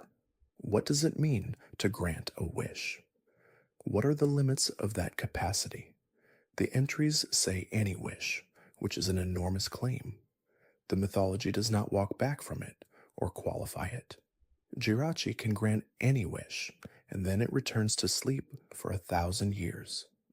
The quality of the 1,000-year sleep is worth sitting with. This is a creature that is alive for 7 days in 1,000 years. The ratio of sleep to wakefulness is not remotely comparable to any ordinary biological pattern. What happens to Jirachi's experience of time during that 1,000 years is not described. Whether the sleep is dreamless, whether it carries within it some form of awareness, whether each waking is experienced as continuous with the previous waking or as a beginning after an interruption, these are questions the lore does not enter. But the image of a creature that wakes for 7 days and sleeps for 1,000 years carries a quality of loneliness or distance that the mythology seems aware of, even if it does not comment on it directly. The concept of legendary Pokémon that sleep for vast spans of time and wake at specific intervals is one that appears multiple times across the series. Regigigas is described as having been sealed away and rendered nearly powerless in its dormant state. The Regigolems that surround it in the Hoenn mythology were described as having been created by Regigigas itself in the ancient past and scattered across the land. What Regigigas was doing before it was sealed and what the circumstances of the sealing were is a question that the lore raises and then declines to answer. A creature powerful enough to have moved the continents was sealed away by someone, for some reason, at some point in the ancient past. The someone, the reason, and the point in history are all unspecified. This pattern of powerful creatures sealed away in ancient times, available to the current world only under specific conditions or through specific rituals, is one of the recurring structural features of Pokemon mythology. It implies a very long history in which choices were made about which creatures should remain active in the world and which should be contained. Who made those choices, what authority they had, and whether those choices are still the right ones for the current state of the world are questions the pattern generates without addressing. The mythology of the Pokemon world includes a concept that is referred to in various entries and accounts as the balance of nature, a state in which the different forces operating in the world are held in a relationship that allows everything to continue functioning as it does. This concept is invoked in the context of legendary Pokemon, whose roles are explicitly described as maintaining some aspect of that balance, and it raises questions about what happens when the balance is disrupted and who or what is responsible for restoring it. Xerneas and Yveltal represent opposite forces in the Kalos mythology. Xerneas is described as a creature that can share eternal life with all things, that radiates life energy from its tree-like antlers and into the world around it. Yveltal is described as absorbing the life energy of all living things as it approaches the end of its life cycle, and then transforming into a cocoon for 1,000 years before reawakening. Zygarde, the third member of the Kalos trio, is described as monitoring the balance between these two. The ecological relationship implied by this mythology is one that the lore of the Kalos games never fully developed. If Xerneas gives life and Yveltal takes it, and if this exchange happens on a scale that affects all living things, then the history of the Kalos region must be shaped by the cycles of these two creatures in ways that would be visible in the historical record. The periods when Yveltal was in its cocoon state and Xerneas was active would have been periods of abundance, of growth, of flourishing. The periods when Eviltal was approaching the end of its cycle and absorbing life energy would have been very different. The evidence of those cycles in the ruins and the history of the region is not something the games explore. Zygarde's role as a monitor of the ecosystem raises its own questions. The entries describe Zygarde as existing normally in dispersed form, as individual cells scattered throughout the ecosystem that can gather into increasingly complete configurations when the ecosystem faces a threat. The full form of Zygarde, its most complete configuration, is described as the most powerful form of all the Kalos legendaries.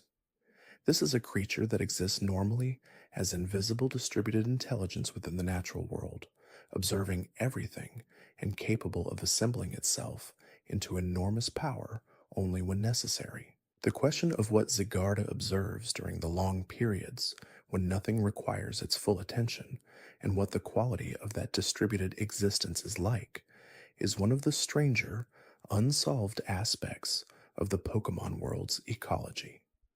The concept of the natural world as something that has its own governing intelligence, distributed through the organisms and environments of the world, rather than concentrated in any single place, is one that Zygarde's mythology suggests, but does not develop. The cells are everywhere. They are watching. They are maintaining a collective understanding of the state of the ecosystem that no individual creature could maintain from a single location. And when something threatens what they are watching over, they respond with a power proportional to the threat. This is a beautiful and somewhat uncanny concept for a Pokemon, and it has been touched on in the anime adaptation of this storyline more than in the games themselves. But the full implications of what it means for the Pokemon world to contain such an entity have not been explored in any source. The three island guardian deities of Alola, Tapu Koko, Tapu Lele, Tapu Bulu, and Tapu Fini, provide another version of this theme. Each of these Pokemon is described as the guardian of a specific island in the Alola region, and each has a particular relationship with the people of that island that has developed over a very long history. The Tapus are described as proud, sometimes capricious, and capable of both protecting and harming the people under their care, depending on the circumstances. They are not uniformly benevolent. They are forces that the people of Alola have learned to live alongside carefully, with specific customs and rituals designed to acknowledge their presence and maintain the relationship. The question of how the relationship between the Tapus and the people of Alola developed over time is one that the games gesture toward through the architecture of the islands and the traditions associated with each Tapu, but never narrate directly. The ruins on each island speak to a long history of interaction. The practices of the Kahuna, the leaders chosen by the Tapus, speak to a relationship that requires ongoing maintenance and mutual recognition. But the history of that relationship, what it looked like in its earliest stages, and how it became what it is now, is a story the lore preserves only in its current state. The question of what Pokemon training actually involves, when examined closely, is one that the series has consistently gestured at without fully entering. The surface answer is straightforward. A trainer captures Pokemon, travels with them, battles with them, and the Pokemon grow stronger over time. The trainer and the Pokemon develop a bond. The bond enhances performance. This is the game mechanic as it is presented. But the question of what the training involves from the Pokemon's perspective, and what the relationship between a trainer and a Pokemon actually is, at its best and at its worst, is one that different pieces of the franchise have explored in very different ways without ever arriving at a single coherent account. The games present training as something that Pokemon generally participate in willingly, with happiness mechanics suggesting that Pokemon can be more or less content with their situation, and that the trainer's care directly affects that contentment. The existence of moves like frustration and return, which perform differently based on the Pokemon's relationship with its trainer, implies that the emotional state of the Pokemon is real and consequential in a mechanical sense. This is not just flavor. The game treats the Pokemon's feelings as something that affects what it can do. The anime takes this further, depicting specific Pokemon as having strong preferences, as making choices about their participation in battles, as having relationships with their trainers that are genuinely reciprocal and that develop over time in ways that are not simply about increasing capability.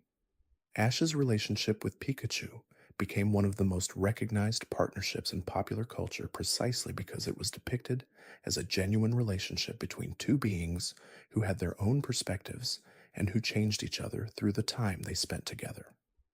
The question the anime raised without resolving is what the limits of that kind of relationship are. Not every trainer has Ash's particular approach to his Pokemon, and not every Pokemon has Pikachu's particular temperament.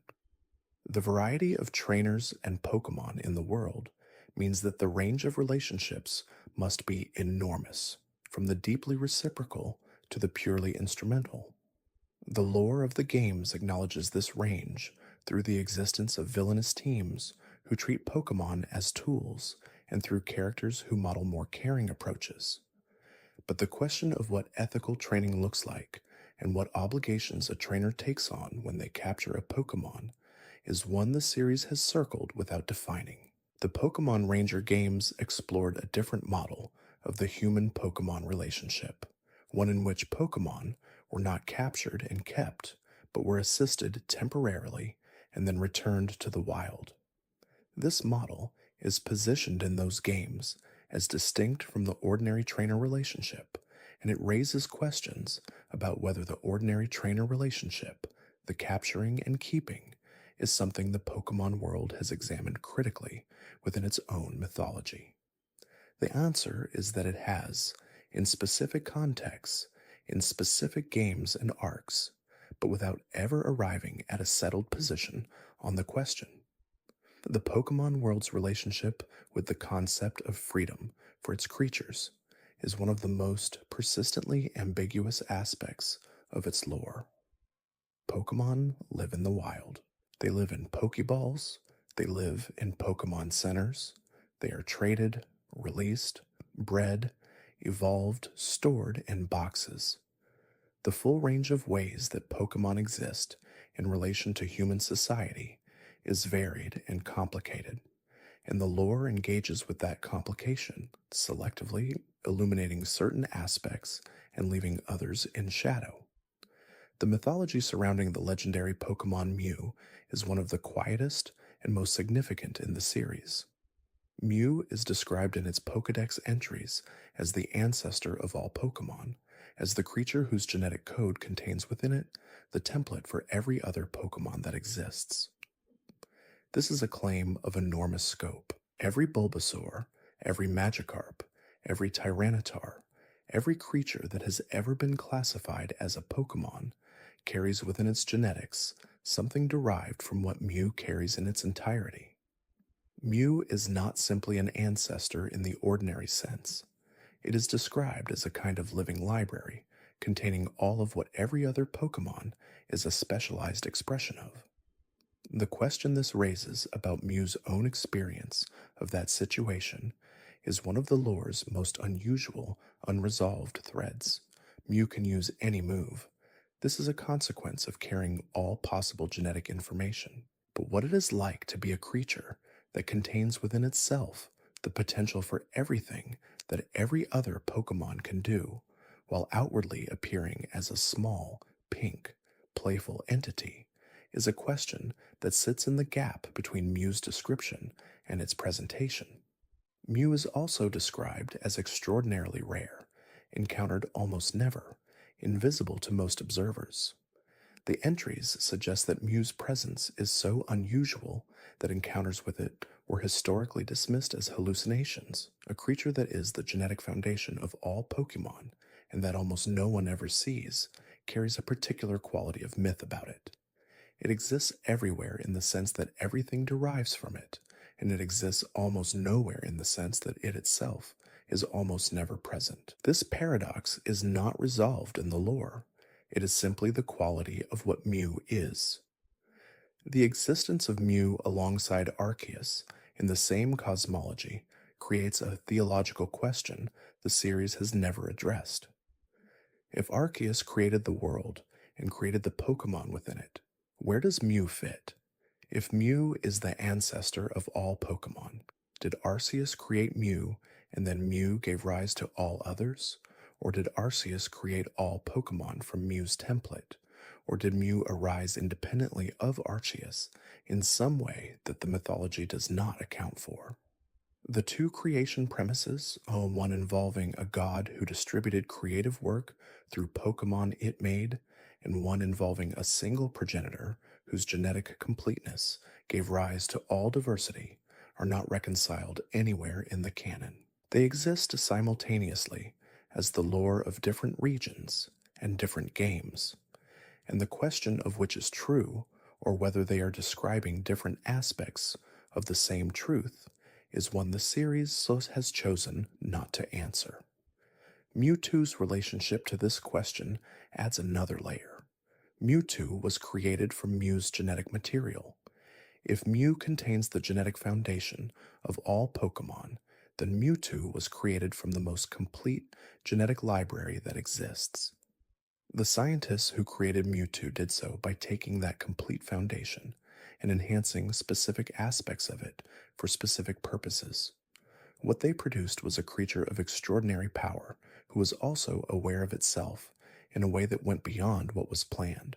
The awareness, the self-consciousness, the capacity for Mewtwo to understand its own situation, these are either a consequence of the completeness of Mew's genetic material or an emergent property that neither the scientists nor their models anticipated. The lore does not say which. There is a thread that runs through the lore of multiple regions, involving numbers that are described as significant in ways that are never fully explained. The number 3 appears in the creation mythology of Sinnoh, where Arceus created 3 lake guardians, 3 members of the creation trio, and 3 members of the weather trio. The number 2 appears throughout the Huen mythology, in the Skyland opposition of Groudon and Kyogre, in the Eon Pokemon Latios and Latias, in the paired nature of the Regigolems when compared to Regigigas. The number 4 appears in the Alola mythology of the Tapus. These numbers are not random. They recur in ways that suggest a structural principle, something the world is built on that the surface level of the lore does not explain. The question of whether there is an underlying numerology to the Pokemon world's mythology, a set of relationships between numbers and the forces those numbers govern, is one that the series has never addressed directly. The structures are visible. The explanations for why those structures exist are not. This could be dismissed as a feature of how the games are designed, with triads and pairs appearing because they are narratively convenient rather than because they reflect something about the world. But the consistency with which they appear across different regions and different mythologies suggests something more than convenience. The concept of balance, which appears repeatedly in the lore as the goal that legendary Pokemon are described as maintaining, often operates through these structural pairings and groupings. 2 opposing forces held in check by a third, 4 guardians each protecting a different aspect of a larger whole. The geometry of the Pokemon world's mythology is not random, and the fact that it follows consistent patterns across regions that were supposedly developed independently of one another suggests that whatever the world is built on, it has a shape that the mythology is describing even when it cannot explain. The lake guardians of Sinnoh, Kichuxi, Mesprit, and Azelf were described as having given human beings the gifts of knowledge, emotion, and willpower respectively. This is an unusual piece of lore because it positions the lake guardians not as passive forces of nature, but as active participants in the development of human civilization, as beings who deliberately gave the people of the world qualities that made them what they are. The question of when this gift was given, what the people were like before it, and what the world was like when the Lake Guardians made this decision is one that the entries raise without pursuing. If human beings received a knowledge, this emotion, and willpower as gifts from legendary Pokemon rather than developing them independently, then the relationship between humans and Pokemon in the Sinnoh mythology is one of fundamental debt and dependence. Humans are what they are because of what these three creatures gave them. This is a much more intimate relationship than is implied by most other regional mythologies, and it has never been connected to any other piece of lore in a way that examines its implications. It sits in the entry for each of the three Lake Guardians, present but unelaborated. The question of what happens inside a Pokeball is one that the series has deliberately avoided answering in any complete way, and the avoidance is so consistent that it seems intentional. The Pokeball is the most fundamental piece of technology in the world, the device that makes the relationship between trainers and Pokemon possible in its current form. But the mechanics of what it does to the Pokemon inside it are described only obliquely, in ways that can be read multiple ways. The entries for the Pokeball itself describe it as a device that converts a Pokemon into energy and stores it. The conversion to energy is the explanatory mechanism, the thing the lore points to when the question of how a living creature fits inside a small sphere is raised. But what energy means in this context, and what the experience of being stored as energy is like for the Pokemon, is not elaborated. The anime occasionally depicted Pokemon inside their Pokeballs as resting comfortably in a version of their environment, a pleasant suspension that was neither consciousness nor unconsciousness. This is one possible answer to the question, but it is an answer the games never confirmed and the lore never formalized. It is a creative interpretation offered by one piece of the franchise, not a canonical statement about the nature of the experience. The question matters because of what it implies about the consent of the Pokemon. If being inside a Pokeball involves some form of experience, then the Pokemon has a perspective on being placed inside it. If being inside a Pokeball is a form of unconsciousness, then the trainer is repeatedly rendering the Pokemon unconscious and returning it to consciousness. Either of these is a significant fact about the nature of the relationship between trainers and Pokemon, and neither has been addressed in a way that allows the full implications to be examined. The fact that Pokemon can break out of Pokeballs during capture attempts suggests that being captured requires some form of acquiescence from the Pokemon that the device cannot override the Pokemon's resistance entirely. The shake and click mechanics of capture are a game representation of something that the lore implies has a more complex reality beneath it. A Pokemon that breaks out of a Pokeball is refusing the capture, is choosing not to be stored. A Pokemon that allows itself to be captured has in some meaningful sense agreed to it. This is a model of capture as something that requires the Pokemon's participation, even if that participation is involuntary in most circumstances. The Pokeballs of different kinds, each with different rates of capture success for different types of Pokemon or different conditions, imply that the mechanism is not simply overpowering the Pokemon, but is doing something more nuanced that different Pokemon respond to differently. The science of Pokeball construction is described in the games as a legitimate field of study with its own practitioners and its own history. But the science is described in terms of practical effectiveness, of which combination of mechanisms produces the best capture rate for which type of Pokemon, rather than in terms of what the mechanism actually does to the Pokemon at the level of its biology or experience.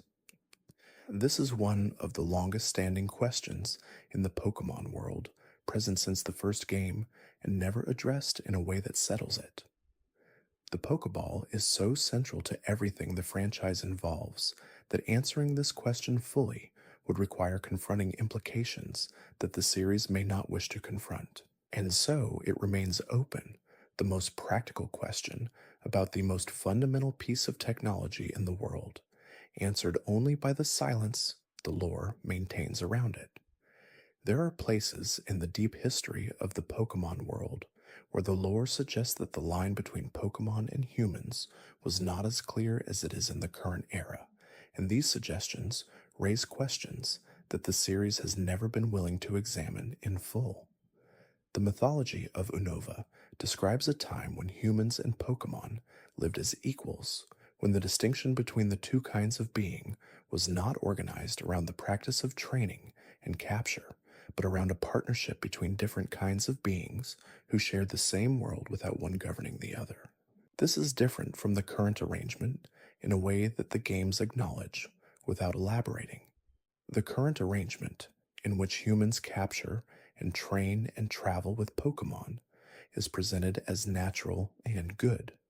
The ancient arrangement is presented as a loss, but the mythology does not say whose loss it was or how the transition occurred. The character N in the Unova games represents a perspective on this question that the series took more seriously than it had taken similar perspectives before.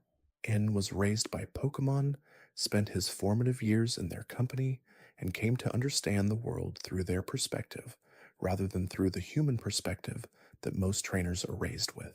His conviction that Pokemon should be free from the training system, that the current arrangement is fundamentally unjust, is presented as sincere and as originating in genuine experience rather than ideology.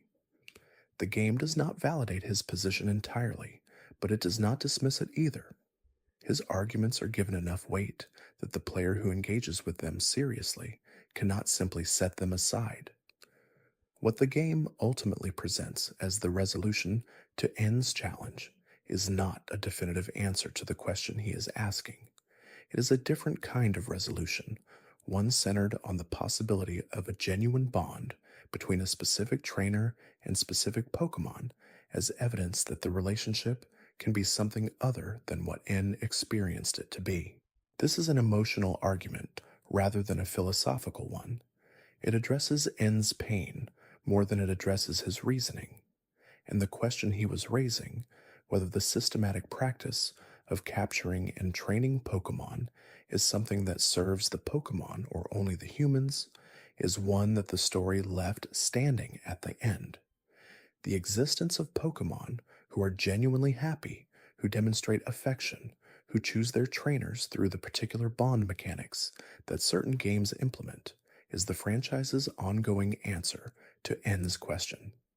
The answer being given is that the relationship can be good, that it is not inherently exploitative, that the specific quality of any particular trainer-Pokemon relationship determines whether it is harmful or beneficial.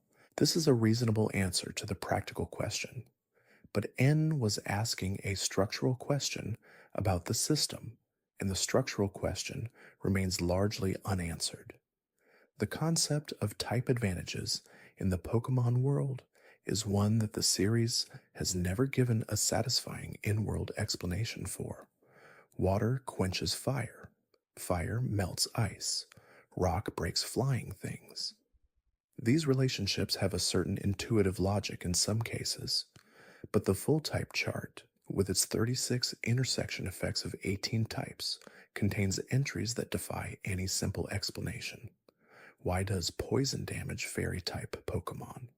Why is fighting type ineffective against poison? Why does Ghost have no effect on Normal? And why does Normal have no effect on Ghost? The entries for specific Pokemon occasionally address the type relationships of a particular creature in terms of its specific biology or nature. But the type chart as a system, the full account of why these relationships hold across all Pokemon of a given type, has never been explained. It is presented as a feature of how the world works, like a law of nature, without any account of why the law takes the form it does. This is not merely a game design question. Within the fiction of the world, the type chart is real. Pokemon of a given type genuinely have the resistances and weaknesses associated with that type in a way that affects their actual biology. A fire-type Pokemon in the world of the franchise is genuinely resistant to fire and genuinely vulnerable to water. This is not a game abstraction. It is a fact about the creature. And the question of why the creature's biology takes that particular form, what it is about fire-type Pokémon that makes water damage them more severely than other attacks, is a question that points towards some underlying physical principle of the world that the lore does not describe. The dual-type Pokémon are particularly interesting in this context. A Pokémon that is both fire and flying has a set of type interactions that reflects both types simultaneously, including the combination of resistances and weaknesses from both. What this means for the creature's biology is that it has inherited two different sets of physical properties that must coexist in a single body. The creature is both fire resistant and lightning vulnerable, both immune to ground type attacks and doubly vulnerable to rock type attacks. The body of a Charizard carries within it the physical reality of both the fire type and the flying type, and those two realities interact in ways that produce the specific set of properties the type chart describes. What the underlying physics of that combination looks like is a question the lore has never attempted to answer. The introduction of the fairy type in the 6th generation added a new column and row to the type chart and introduced relationships that had not previously existed. Fairy type Pokémon are immune to dragon type attacks. This is one of the more significant type relationships, because dragon type attacks were previously among the most broadly effective damage types in the game. The introduction of a complete immunity was significant for competitive play, but the in-world explanation of why fairy-type Pokémon are immune to dragon-type attacks was never provided. The mythological resonance of the relationship, the idea that creatures associated with magic and enchantment might be beyond the reach of the fierce and ancient power associated with dragon types, is evocative. But the physical account of what produces that immunity is not offered. The dark type's relationship to psychic type is one of the older and more intriguing type relationships. Dark type attacks are super effective against psychic type Pokémon, which in the lore of the game is connected to the idea that psychic abilities cannot perceive or defend against unpredictable, underhanded tactics. This is one of the few type relationships that is explained in terms of a specific mechanism, and the explanation is interesting because it positions the dark type not as a physical property, but as an approach or quality, a way of acting that psychic perception cannot anticipate. Whether this explanation holds for all dark type Pokémon or is specific to the interaction with psychic types is a question that opens onto the larger question of what type actually is in this world, whether it is a physical property or something more like a quality or alignment that affects how the creature engages with the world. The connection between the Pokémon world's legendary creatures and the phenomenon of natural disasters is one that the lore has gestured at repeatedly without developing into a coherent account. The legendary beast Entei is described as being born whenever a volcano erupts. This is a striking piece of lore because it implies a generative relationship between a natural phenomenon and the production of a specific legendary Pokémon. Volcanoes cause Entei to come into existence. If this is literally true, then there have been many Entei over the history of the world, each produced by a volcanic eruption and each existing independently. The Entei who is the legendary of the 2nd generation games would be one of many, distinguished perhaps by its particular history, but not necessarily by being the only one. This interpretation is in tension with the mythology of the 2nd generation games, in which Entei is described as one of 3 specific Pokémon revived by Ho-Oh from Pokémon who perished in a fire. The revived Entei has a specific origin, a specific history, and a specific relationship to the other legendary beasts. But if Entei is also born whenever a volcano erupts, then the creature who was revived by Ho-Oh is one Entei among potentially many, and the significance of the revival is different than it would be if Entei were unique. The lore does not reconcile these two accounts.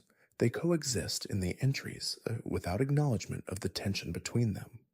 This is one of many instances where different pieces of Pokemon lore, developed at different points in the series' history, create tensions that were never formally resolved because each piece was created in relative isolation from the others. Suicune is connected in its entries to the North Wind, described as a creature that pursues clean water and purifies corrupted water wherever it finds it. The imagery associated with Suicune is one of movement, of following the wind, of being found at the edges of clean water sources. The entries suggest a creature with a sense of purpose, a creature that is doing something, that has an agenda in the world. The question of where that purpose came from, whether it was assigned to Suicune by Ho-Oh at the moment of revival, or whether it developed over the Suicune's existence as a response to its own nature, is not addressed. But the fact that Suicune is described as purifying water, as actively working to maintain a specific quality of the natural world, positions it as something more than a wild creature. It is described as a servant of a particular value. Raikou is connected to thunder, described as embodying the speed of lightning and as having descended with the thunder at some point in its history. The entries describe it as a creature whose very cry sends shockwaves through the air and whose speed makes it almost impossible to observe directly.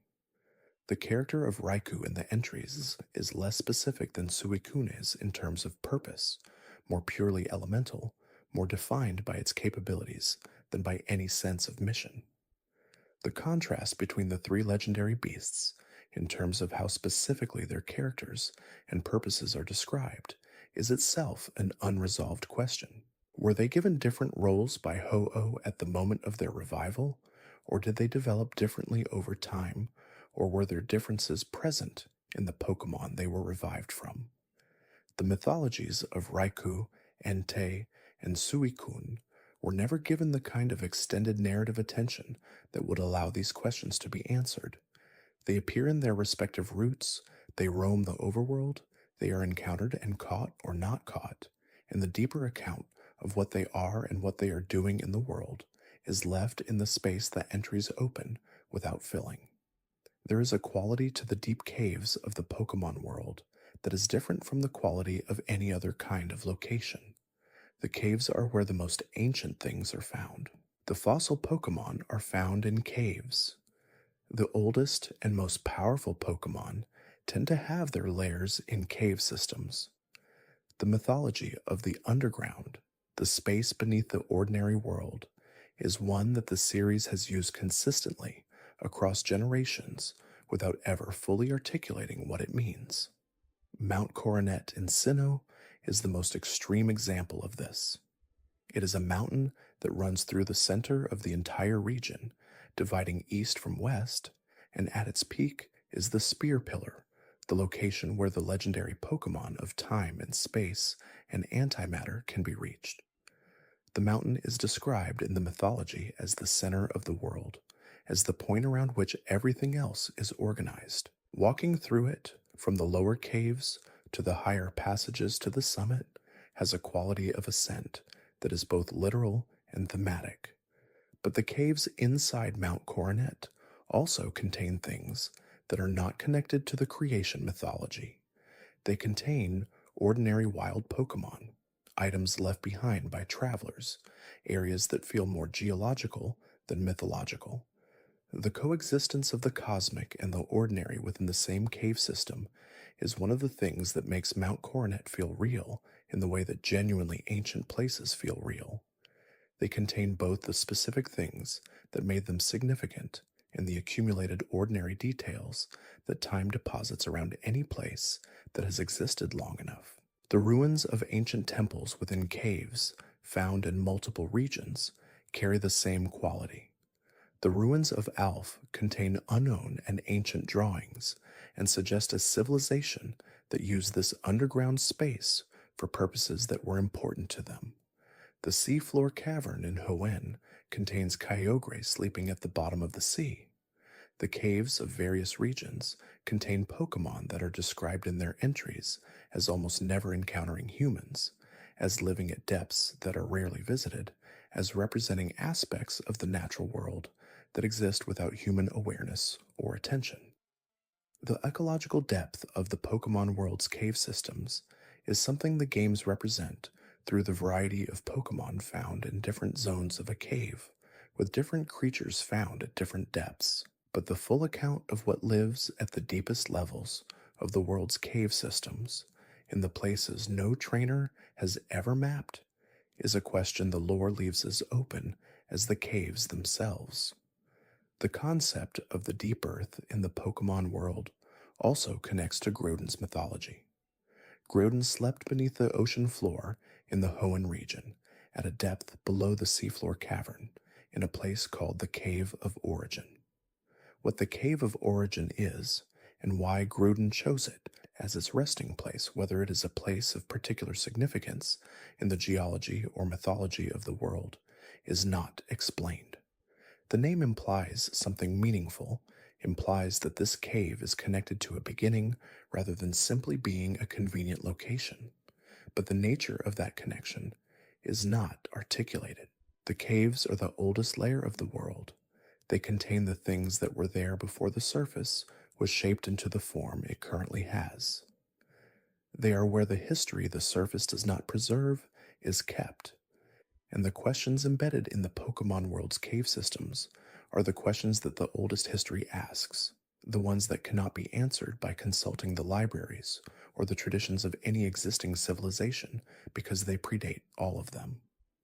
The final quality of the Pokemon world's unsolved lore is the one that is most difficult to describe, but most immediately felt when encountered. It is the quality of something that was made by people who loved what they were making, who cared about the depth they were putting into it, and who understood that leaving some things unsaid was itself a form of care. The questions in the Pokemon world are not oversights. They are not gaps left by oversight or limitations of the format. They are spaces that were made deliberately, maintained deliberately, passed on from one generation of developers to the next as part of what the world is. The lore has always been large enough to contain questions that the games cannot answer, and it has always been clear to those who paid attention that this largeness was intentional. The tradition of a world that is larger than its stories is one of the oldest traditions in narrative. The things that happen off the page, the history that preceded the story's beginning, the future that will extend past its ending, the people and creatures who exist in the world, but who the particular story did not follow.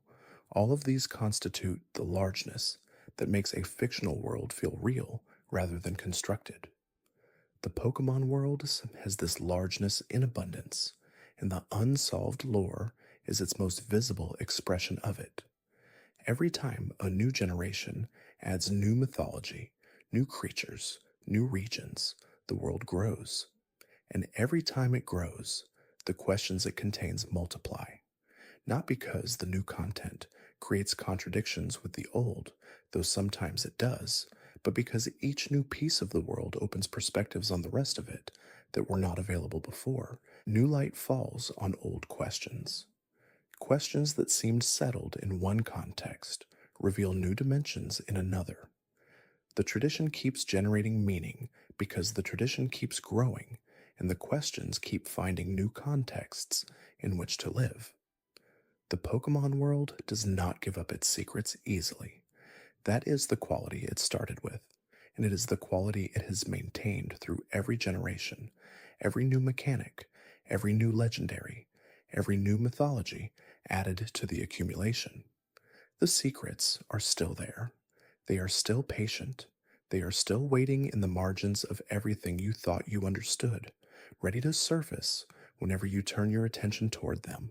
And that is exactly where they belong. In the quiet places, in the ancient texts, in the spaces the light does not quite reach, waiting, as they have always been waiting, for as long as the world continues to hold them. There is a particular mystery woven into the fabric of the Paldea region that sits apart from the older mythologies in tone, but belongs to the same tradition of questions that the Pokemon world keeps without answering. The Great Crater of Paldea, the enormous depression at the center of the region, is described in the lore as a place where something significant happened, a place that the region's geography was shaped around in the same way that Sinnoh's geography was shaped around Mount Coronet. The crater is not simply a geographical feature, it is a wound in the landscape, and the mythology of the region grew up around it the way mythology always grows up around wounds that are large enough to be visible from a great distance. The crystals found throughout Paldea, the terrestrial phenomenon that allows Pokemon to crystallize and shift in unexpected ways, is connected in the lore to what is at the bottom of that crater. The source of the crystallization energy is something that existed before the people of the region arrived, and that the region's current civilization has only partially studied. The Area Zero at the center of the crater is described as a place that time has touched differently than the surrounding land, a place where ancient Pokemon still live that are not found anywhere else in the region, preserved in conditions that have not changed the way the rest of the world has changed. The question of what produced the crater and what the energy source at its center is and where it originated is one that the games presented with great care and then left in a state that was deliberately incomplete. The answers given were enough to resolve the immediate crisis of the story. They were not enough to resolve the deeper question of what the phenomenon means for the world as a whole, why this location in Paldea became the site of this particular concentration of energy, and whether similar sites might exist elsewhere in the world that have not yet been discovered or recognized for what they are. The terrestrial phenomenon, as a regional feature, is itself a question in the context of the broader lore. Mega evolution was a Kalos phenomenon connected to an ancient meteor impact. Zatamoves were an Alolan phenomenon connected to the mythology of Necrozma and the light that was given to the islands. Dynamax was a Galarian phenomenon connected to a specific form of energy found beneath that region's soil. Each of these regional battle mechanics is described as something specific to its region of origin, something that arose from the particular history and geology and mythology of that place. The question of whether these phenomena are truly separate or whether they are all expressions of the same underlying principle, something in the world's energy that manifests differently depending on the specific conditions of each region, is one that the series has gestured at without addressing directly. If they are all expressions of the same underlying principle, then the world contains a single force that the people of different regions have encountered in different forms and named differently and built different mythologies around. The people of Kalos understood it as that energy released by an ancient impact. The people of Alola understood it as the gift of a creature of light. The people of Galar understood it as something that rises from the land under specific conditions. The people of Paldea understand it as something emanating from the bottom of a crater. All of them may be looking at different faces of the same thing, and the thing itself has no name that any of them share.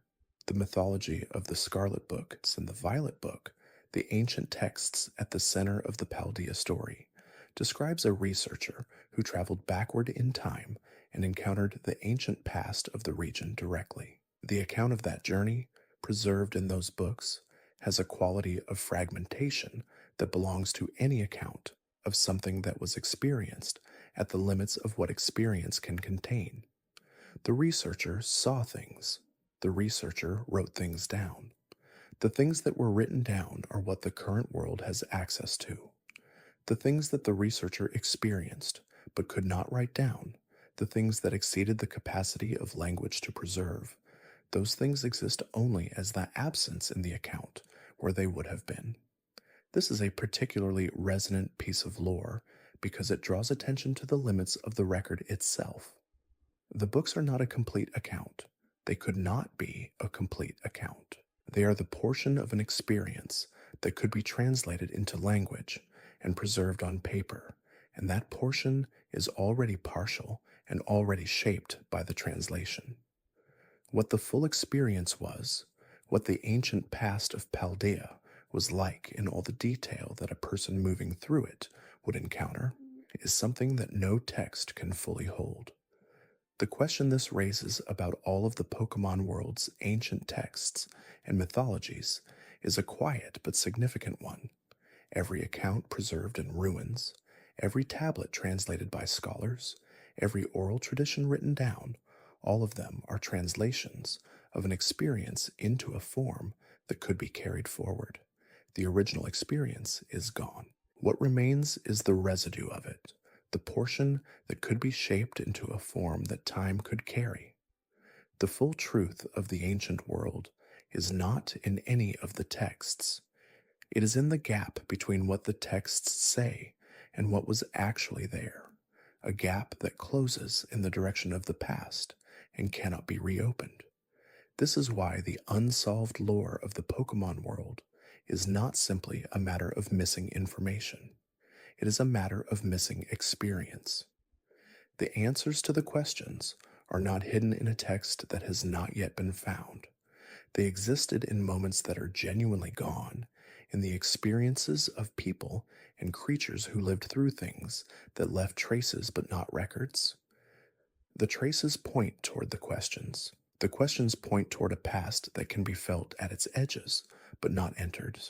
And the feeling of that past, its presence without accessibility, is one of the most quietly affecting qualities the Pokemon world has accumulated over its long history. The world keeps its oldest secrets, not because it is withholding them, but because it is incapable of delivering them in any form that would constitute an answer. The secrets are not stored anywhere. They existed once, and they are now the shape of what is absent. That shape is what the lore preserves, and it is enough. It is more than enough for a world to be made of.